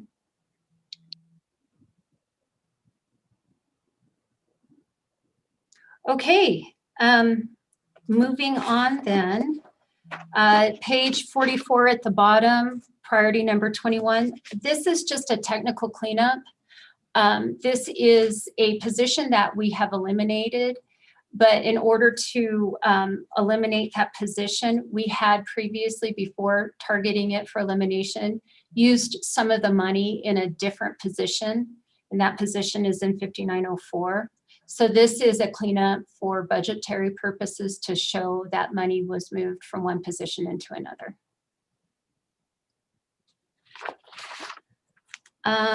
Moving into 5911. Mr. Chairman. Oh, yep. So go ahead. Sorry, I didn't hear you. So I just kind of want to, Director, we talked about this a little bit. I just want to make sure that I've got this right. So this is just going back to that last change. There was a position, and it kind of goes back over all the other discussions, Mr. Chairman, we've had on vacancies and funded positions. This was, in essence, we had a position that was funded for an amount. We took some of the amount allotted to that position and placed it elsewhere in other positions. And this was all that was left in that position. And so when we got rid of the position, we got rid of what's left in the pot. Is that fair? Mr. Chairman, Representative Larson, yes, we had one position, and from there we took money and gave some of the money, not all of it, some of the money to another position. And so the note in 5904 reflects the increase to the position that the money, from the position the money was received. Whatever was left over in the original position has been reduced as part of our vacancy elimination. Okay, thank you. So then I had it backwards. This is the amount you took from that position to add to this one here. Correct. In 5904. Thank you. Okay, going to unit 5910, which is our SNAP unit, Supplemental Nutrition Assistance Program. This is a federal program. The USDA provides food benefits directly to clients, but we administer the program. The reduction you see here is just in our 200 series around travel.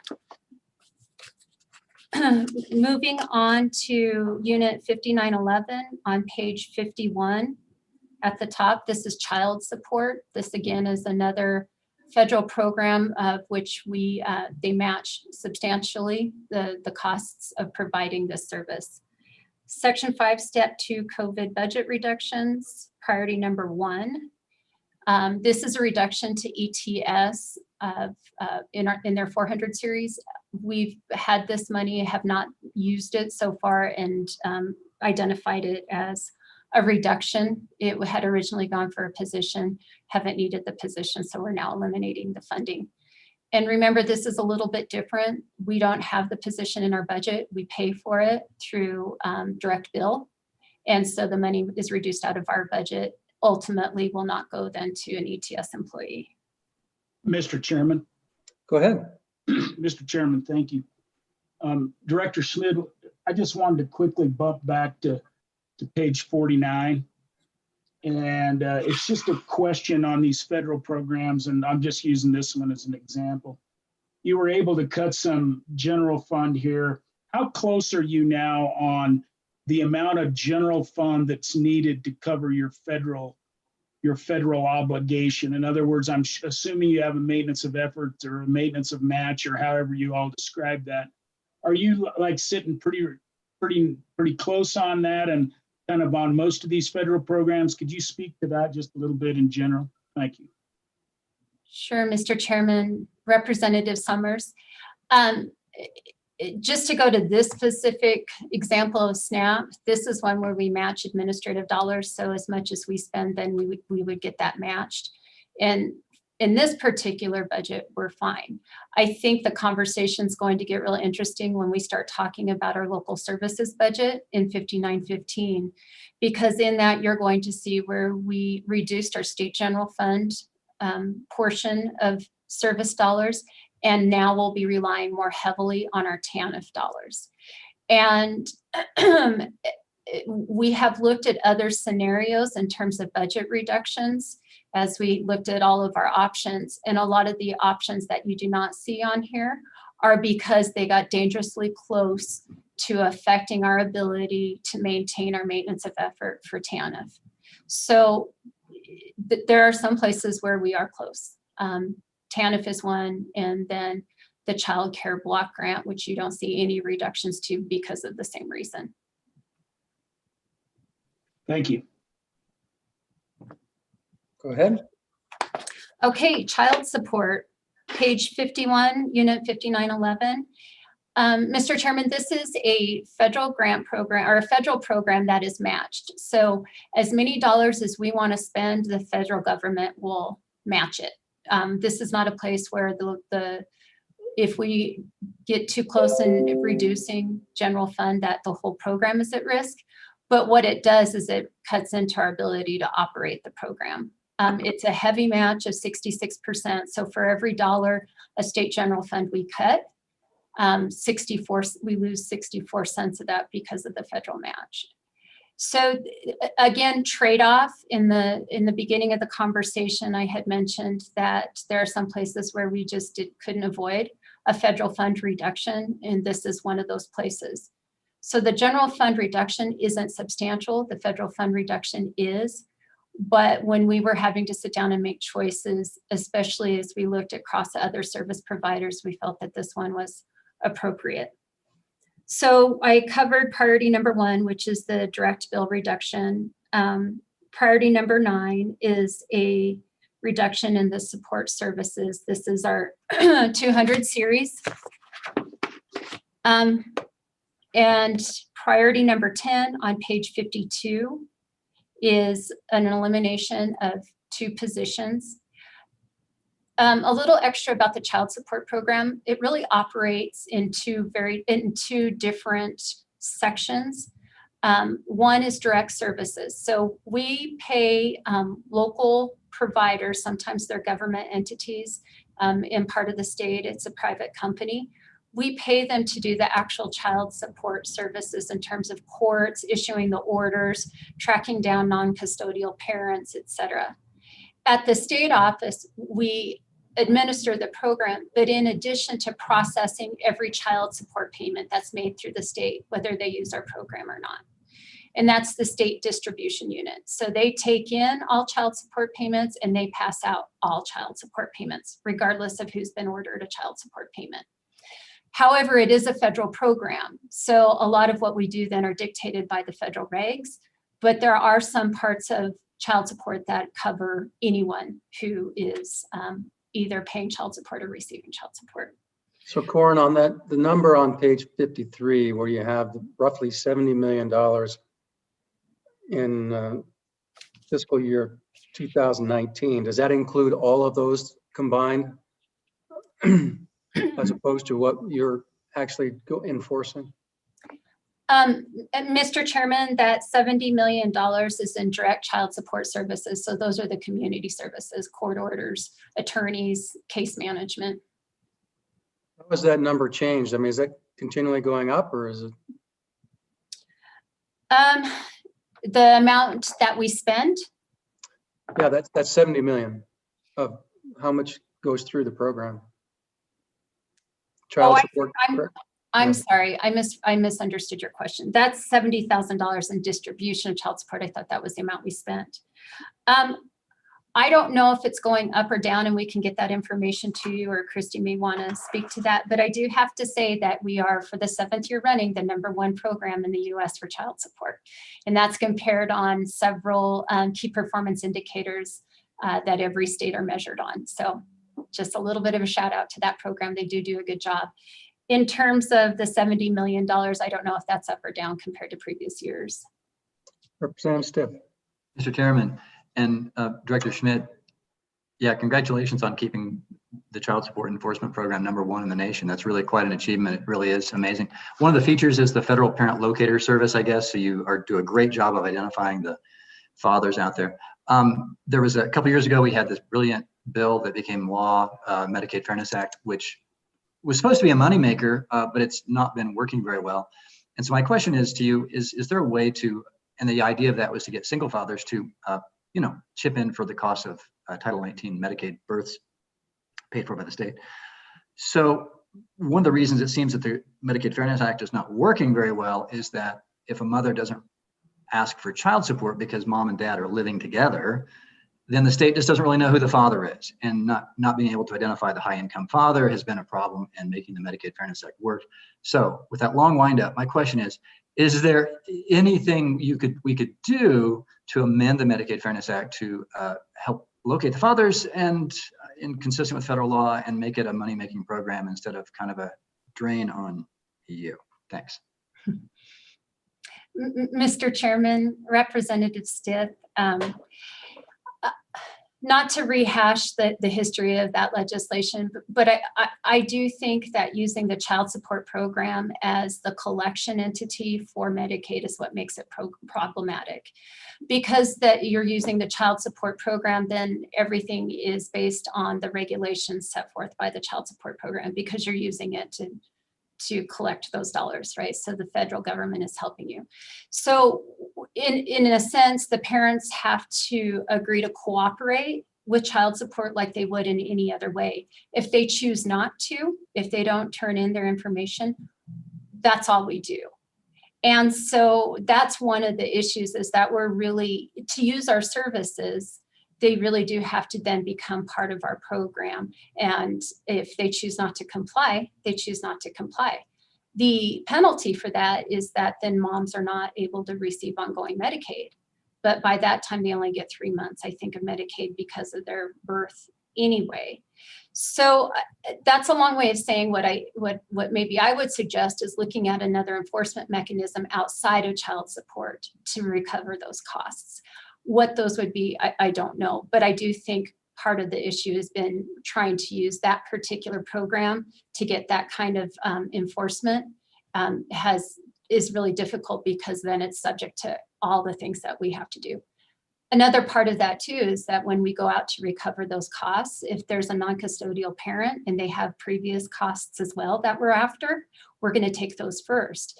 And so the Medicaid birth replacement costs are at the bottom of the list. So even though we may have identified the non-custodial parent and we've maybe have been able to recover some of it, we're going to pay off the other things first before we get to Medicaid.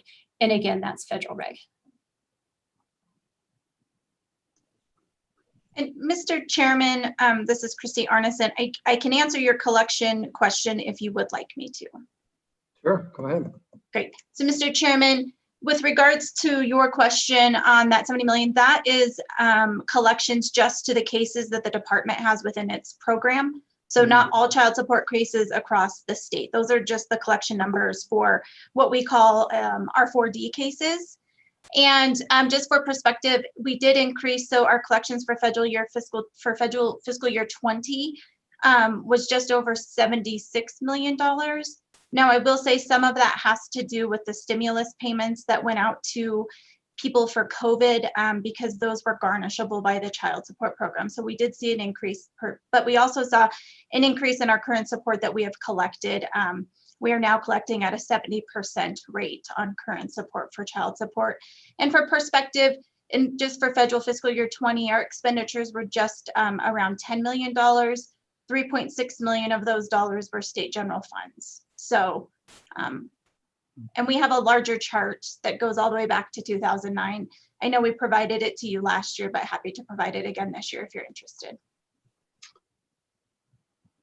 Oh, thank you, Christy. That helps. All right, please proceed. Okay, on the bottom of page 52 and again on page 53, you see direct services reductions. Step 2 was 2%. Step 3 proposes an additional 4% for a total of 6% reduction in general fund. Again, this is then tripled or doubled by the federal fund reductions as well. Moving on to our local services budget, which is starts on page 57. And before I dig into each of the recommendations there, I think it's important to know what this particular budget does. In the reorganization that occurred in the previous administration in 2016, I believe, they created one budget, one unit budget that is really the basis of the work that is done by our department. This is the budget that funds the services that are provided to children and families if we're working with them voluntarily or if they come into care. This is the budget that pays for our staff in our local offices. We have offices in every county. And these are our caseworkers. These are our eligibility benefits specialists. These are the folks that are greeting clients as they walk in the door and make the determinations about what programs they're eligible for. Or if they're on our social services side, working with families so that hopefully they're not coming further into the system, or if they are, then trying to reunify. So this is an important component of the work we do and why you see such a sizable amount of state general fund. The way that we spend most of the general fund in this budget is through our 600 series. We have a system called YCAPS. We've had lots of conversations about that system.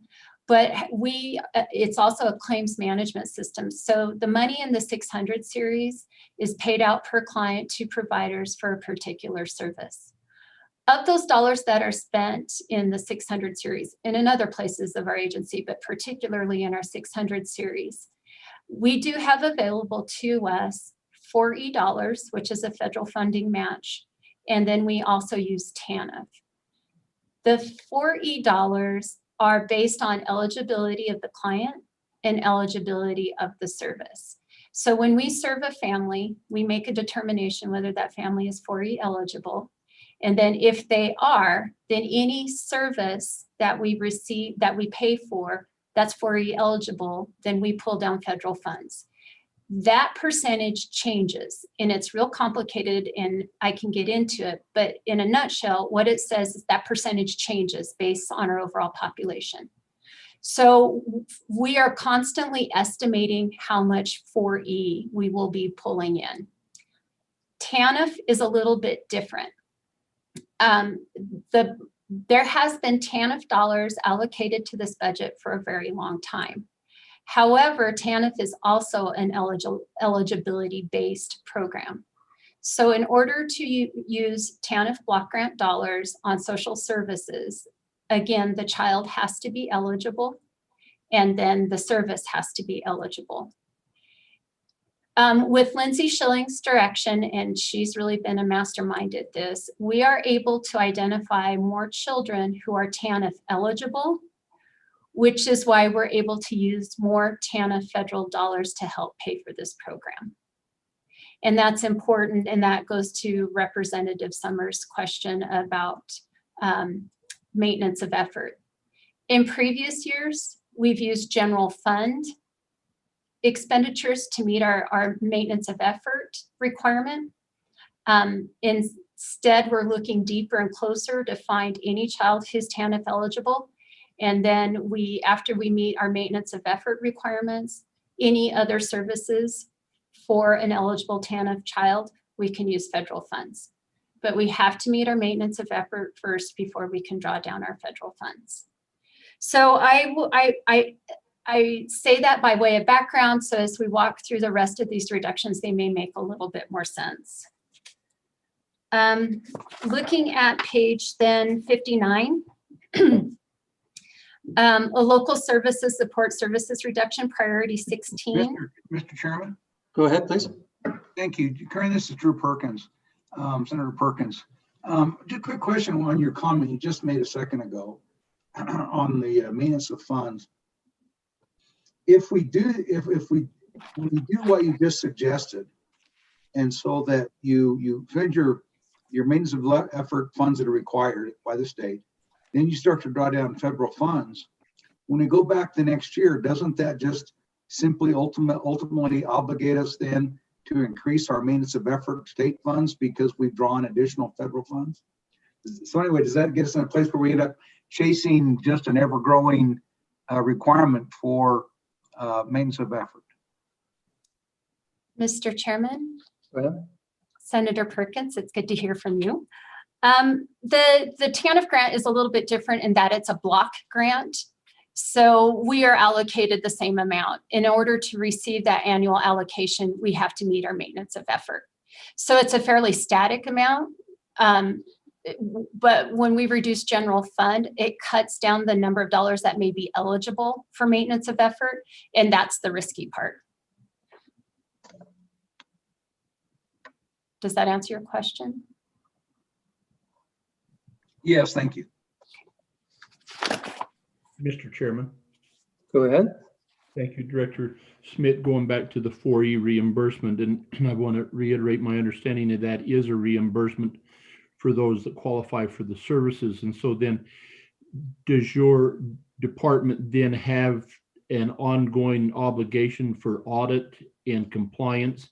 And if we don't meet that, the requirements of that, so I would assume that perhaps maybe we funded something that wasn't eligible. Is there a penalty? Is there a ramification to that? And how has that process been working for you? Mr. Chairman, Representative Larson, we are audited, I think, every 3 to 5 years. I can't remember the specific time frame. And they go back and they review all the cases. And if the federal government audit team decides that a payment that we made or a reimbursement we've received or draw down from the federal funds wasn't eligible, then we have to pay that back. We haven't had to pay back a substantial amount of money. I think the last audit we had was last year or the year before, and I think it was less than $50,000, but it is a risk. And 4E funds are those places where you have to make sure that court orders are specific in how they're worded. The services are very specific. There's a lot of technical aspects of the program that have to be met in order to receive those dollars. They can be pretty tricky. Thank you. Mm-hmm. Mr. Corn, I think on 2 occasions where you eliminated travel, back on page 36 and also on page 55, it's about a 75% reduction of in-state travel. Is this reduction in travel sustainable after the COVID goes away, or is it, so are you going to do more or different types of communication? Mr. Chairman, on 36, page 36, I think the travel that you're speaking of there, the 121. Right. What we had previously done is ask new employees to come to Cheyenne for a new employee orientation. And so we would pay for the cost of travel and associated costs. We will no longer be doing that. So that is one place that regardless of COVID, we will continue that practice. On page 56, 57, I can't remember what other page. 55. On page 55, in our child support, we also reduced communication, travel. We will be looking for other funding sources to pay for that. And those were for national conferences, and we have no idea what's going to happen at that level. Okay, thank you. Okay, I think, if I recall, we are on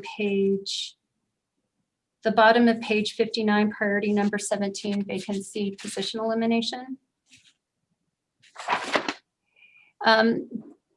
This is the elimination of 6 social service division vacancies statewide.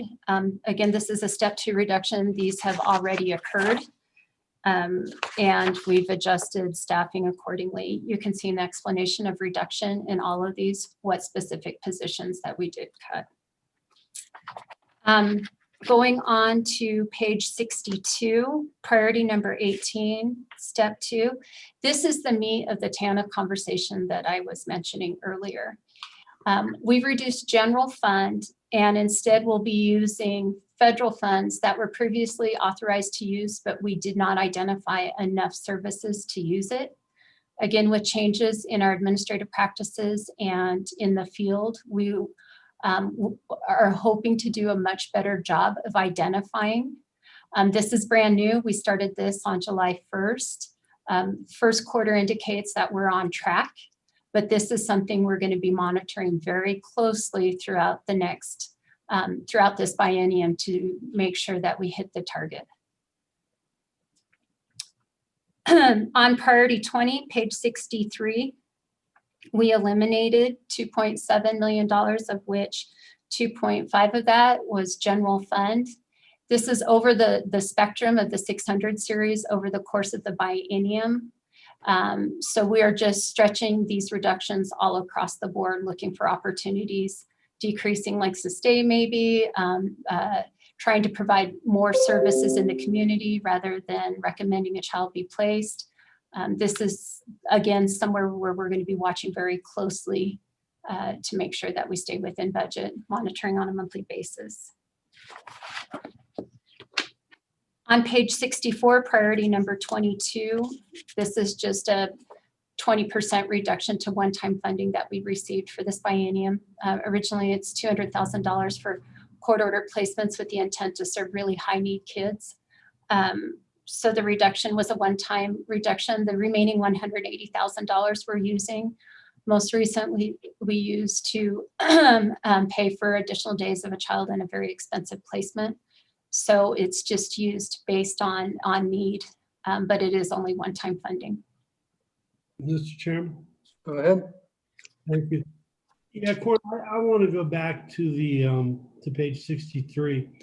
So part of that reduction for will that be shown in the rate reduction you've identified about like group homes and residential treatment centers? Would that be included there? Mr. Chairman, Representative Schwartz, no, this is above and beyond those reductions. So this is a step 2 reduction that we made immediately. And so we're managing it across the 2 years and across all of the services throughout the state. The reductions that you're mentioning to residential treatment centers, group homes, guardians, adopted families, and foster families are an additional reduction. And again, this goes back to the opening comments. We can only control a couple of things when it comes to spending money, specifically in this budget. We don't control the populations. We don't control the people, the children, the adults who are being abused and neglected. But once we do know of them, we do need to serve them. So to reduce costs, then we can do 2 things. We can reduce the amount that we pay for the service, or we can reduce the amount of the service in general. So in priority 20, we're reducing the amount of the service in general, right? It's across the board, and we'll look to make it work, on a month-by-month basis. The reductions you're speaking to are a reduction in the cost of the service. So that is more predictable. Serving the same number of kids, but for less per day than we had previously. So what we're paying less for the service is really what it comes down to. Thank you. I mean, thank you for the information, not necessarily for that.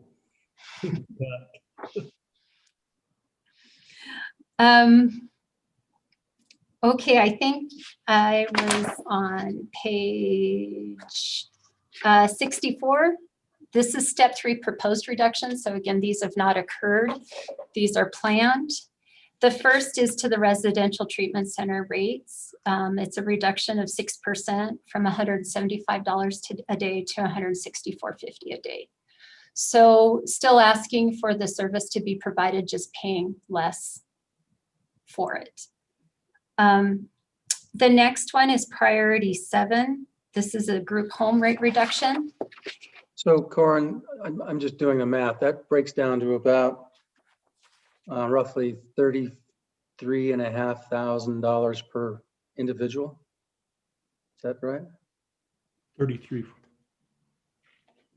Mr. Chairman, you're much better at math than I am. 33.4. Yeah, that's what I got. Is that typical for other states? Is that typical for us over time? How is that? Do we know, just in broad terms? Mr. Chairman, is it typical in terms of the cost per child? Is it typical in terms of the length of stay? Is that the question? Typical for the total amount per fiscal year and the total amount of use served.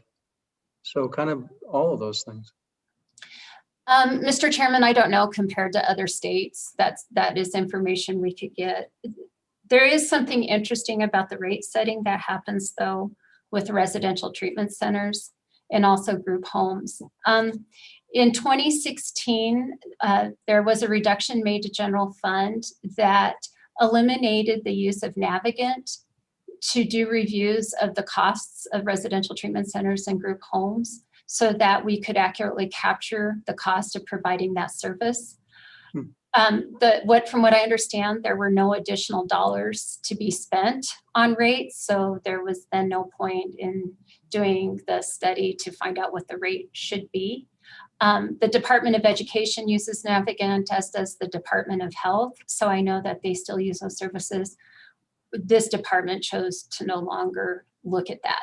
So when we talk about the rates to some extent are historical, and their relevance or benchmark to other national statistics, my guess is not there. Okay. Group home reduction, priority 7. Mr. Chairman. Senator Kinski. Just to follow up, so if DOE uses RTFs, wouldn't their Navigant study be germane for your department? I'm just trying to follow. Does DOE use RTFs? Mr. Chairman, Senator Kinski, the Department of Education pays for the educational costs. Okay. Gotcha. So they use it for the education part. Thank you. Okay, group homes. The reduction there is a reduction in the rate per day. I want to take a minute though to talk about something that we've done in this part of our budget and with the partnership of the providers. In 2019, when I was officially appointed to this position, we started discussions with our group home providers about access. And their concerns that they had brought forward was that because of their decreasing census, they were having a harder and harder time keeping their doors open. So as you can imagine, a facility needs to have consistent operational dollars in order for them to turn on the lights. If we're paying on a daily rate, then that revenue is not predictable. So you could have 5 children in one day, you could have 10 children in some other time, and then your revenue is all over the board. The risk that we were facing with that is the closure of facilities when we need that service. So we started discussions with them that spring and have continued those conversations and are getting ready to sign an agreement with one, and I think others will follow, where we're actually going to do a set amount. So we're buying access and not necessarily beds.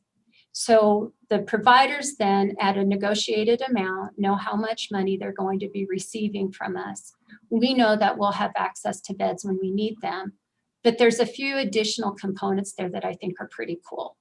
One is on behalf of the other systems, we're purchasing those beds, and those beds are now available for step down to children who are being discharged from a psychiatric residential facility or for some other educational purpose like BOCES. Previously, to access that service, you would have to be in DFS custody. What we're saying now is we're buying access of those set amount of beds, and the other systems can also use those services if the child is appropriate. I mean, there's an appropriateness here.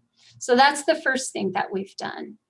The second thing that we've done is that the providers are really working at moving their systems from a congregate care perspective to more into a family and community-based perspective.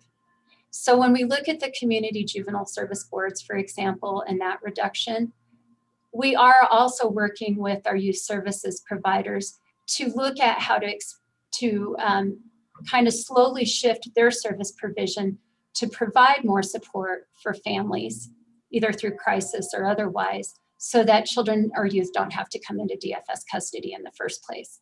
So we're not necessarily replacing the community juvenile service boards, but we are looking to enhance services that those kids would also use.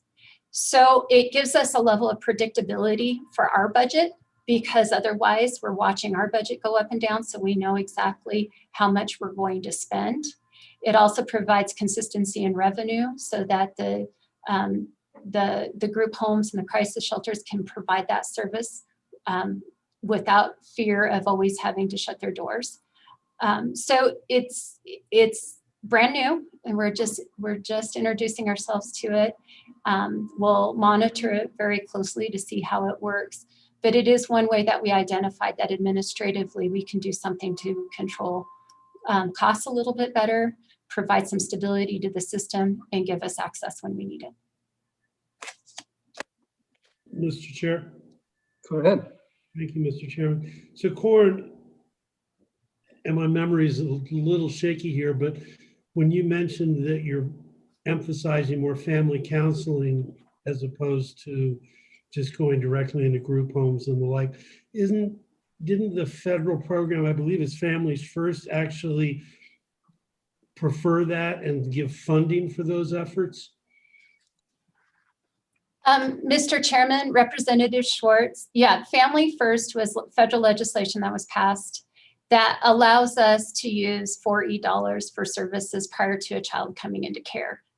Currently, we can only use their federal dollars to pay for children in custody. The services that are eligible are for those that have come into the custody of the state. The kicker is, as there is always a kicker, the federal government will only pay for programs that are registered with them as evidence-based programs. So we are hoping that the register that lists the number of programs is enhanced enough that we'll be able to take advantage of those. So in order for us to be able to pay for the service and receive 4E funding, it does have to be a program that's listed with them. So there's a kicker there.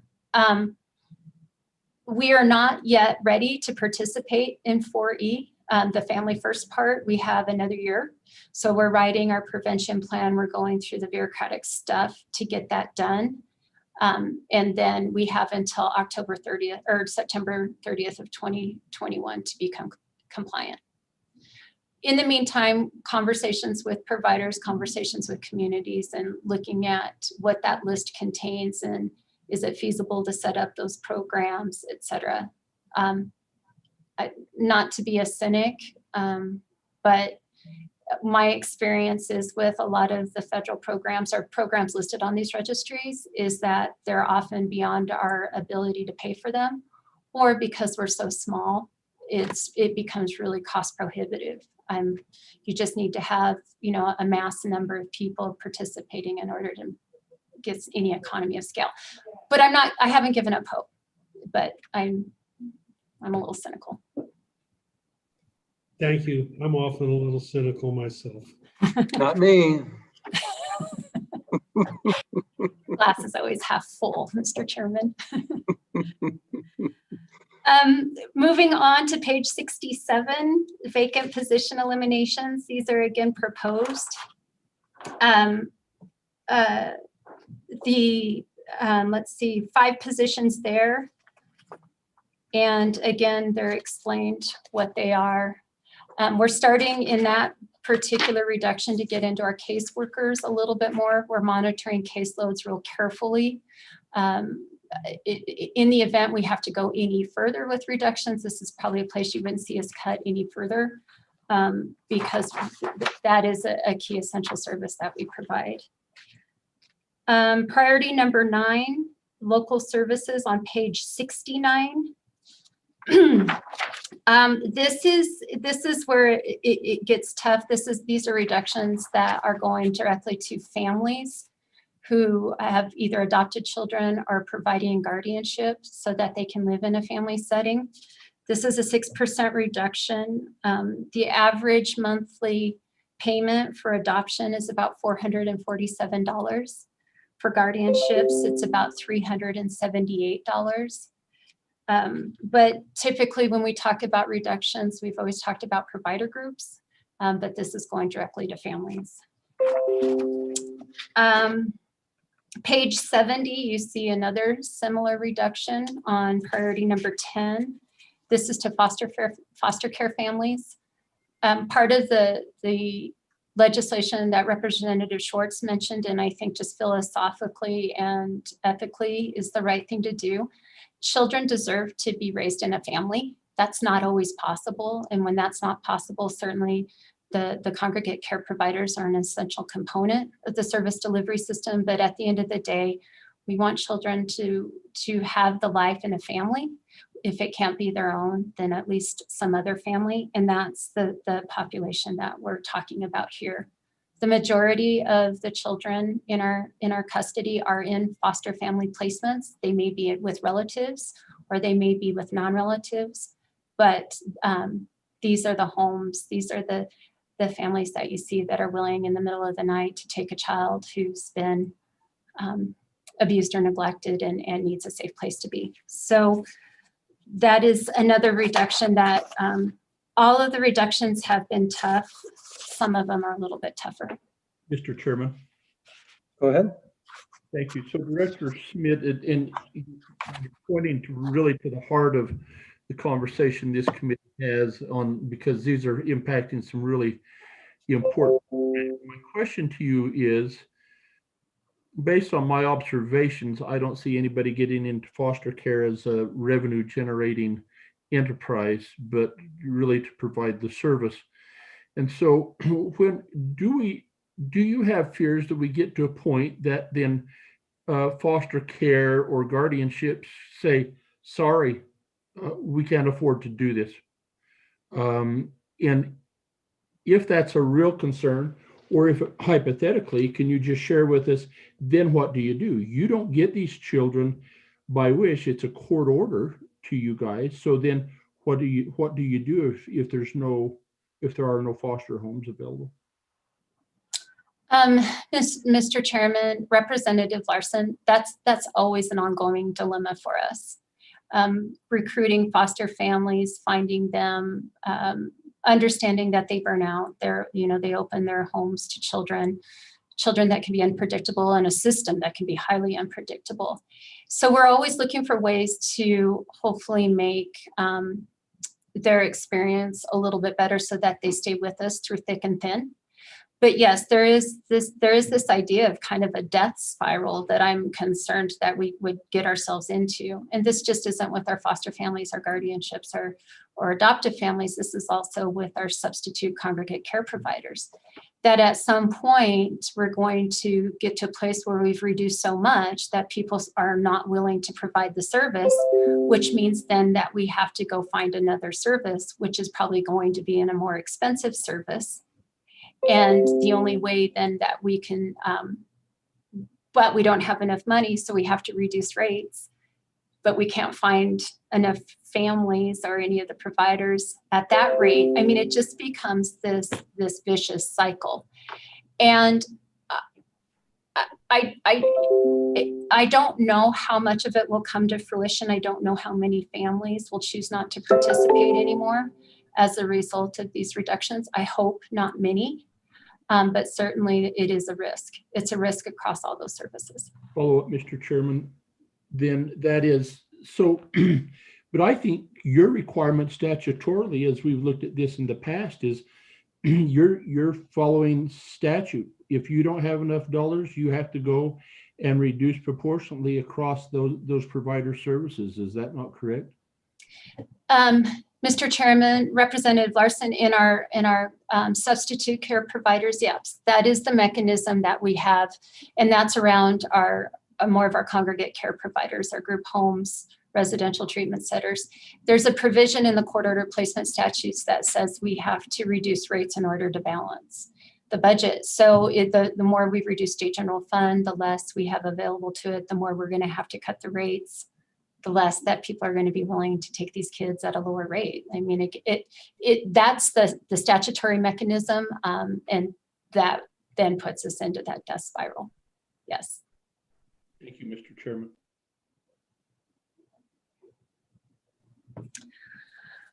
Okay, moving on. 1 second, Representative Stiff.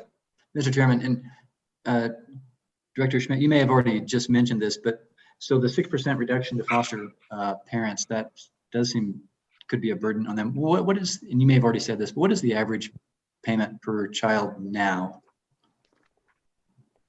roughly? Mr. Chairman, Representative Stiff, the foster family subsidy average payment per month is $693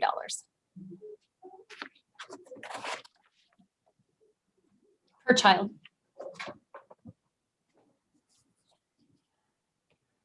Okay, Mr. Chairman, last but not least, the tribal unit budget. And this one is a little bit of a different animal than what we've been talking about previously. So reductions to the tribes actually was a conversation that occurred between the governor, the governor's policy advisor, and the tribal chairman. And the governor introduced the idea that there would be potential reductions, I think this summer, if not earlier, when the budget situation became very apparent.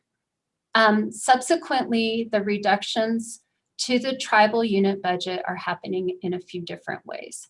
But both of the state general fund eliminations are being made because there are federal dollars available for the tribes. So to start, the first, and the reductions that I'm going to discuss are not necessarily showing up in this budget. There are some things that won't show up until the 23-24 budget. This document obviously does not capture that information. So I'll give you a little bit more story behind the numbers as I walk through. So the Wyoming Department of Family Services provides general fund to both tribes for two purposes, each tribe two purposes. The first purpose is general fund to provide a subsidy to their cash assistance programs for TANF eligible clients. So part of the TANF program includes cash assistance with work requirements. So these are families who qualify, they receive cash in exchange for going to work. Some of the families are eligible because they're taking care of children. Regardless, the TANF federal grants that both tribes receive directly from the federal government can be used to provide cash assistance. It has just been historical and traditional for family services to provide additional funds to that program. But because we are in a place of budget shortage, this is one place where those dollars will be reduced. The downside to the reduction, in addition to just less money, is that we had used these dollars for maintenance of effort. And again, this is another example of a reduction of general funds that had been identified for maintenance of effort and having to be more deliberate about looking in our 600 series and our social services budget for the maintenance of effort. The tribes are both under contracts that expire June 30th. So we funded them for 1 year of the biennium with their cash assistance program. And we, at the end of this current fiscal year, we will no longer continue those contracts. The second set of services that we pay for through this budget are for their social services. So Eastern Shoshone DFS services and Northern Arapaho DFS services. And those services mimic what we do from our social services in the field. It's abuse and neglect, adult protective services, and juvenile services. So we give them general fund for their program for both administration, which is for caseworkers, and for treatment dollars, so placements or mental health or substance abuse services. The tribes have not ever received federal 4E funds. So because they are eligible, if they meet all the requirements, they could be using general funds to pull down additional federal funds. We are working with the tribes right now as they make decisions about, are they going to pursue 4E funds? But if they do, it will cover the amount of the reduction. So again, the governor and the governor's office really considered the fact that there could be some way to recapture some of those dollars or to continue those services. So that really was the purpose behind the reduction of those dollars. In regard to social services, we will be reducing their contract by 20%, their contracts by 20%, either when the legislative change is made, if it's made, or at the end of the biennium. Regardless of what happens with budget reductions, this reduction will take place and the overall amount will be reduced by 20%. So Don, does that answer your question? That's on my work list here. Okay, great. Any further questions? All right. Any final questions? Remarkably, we are on time. In fact, we're about 3 minutes early. Who would have guessed? Not me, Mr. Chairman. Well, thank you, Corinne. We appreciate all your effort, all your work, and we'll see you next year. Yes, thank you, Mr. Chairman, and thanks to you all. Happy holidays. Merry Christmas. Same to you. Thank you. Okay, committee. Dawn, anything we need to discuss before we take a lunch break? No, Mr. Chairman, I don't believe so. This afternoon, the only agency presenting is the Department of Health.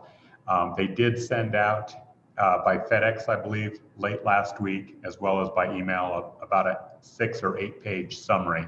I believe they will kick off related to that. This guy right here. All right. Has everyone got that? Or do we need to have it emailed to anybody? You need it, Andy? We'll email that out. Say it again. Is it this one? Yes. Yes. It is. Okay. It is. Yeah. Thank you. I don't see it. Sometimes my FedEx guy gives it to the wrong It person. was sent out by email as well. Okay, then I've got it. All right, everybody. We'll see you at 1 o'clock.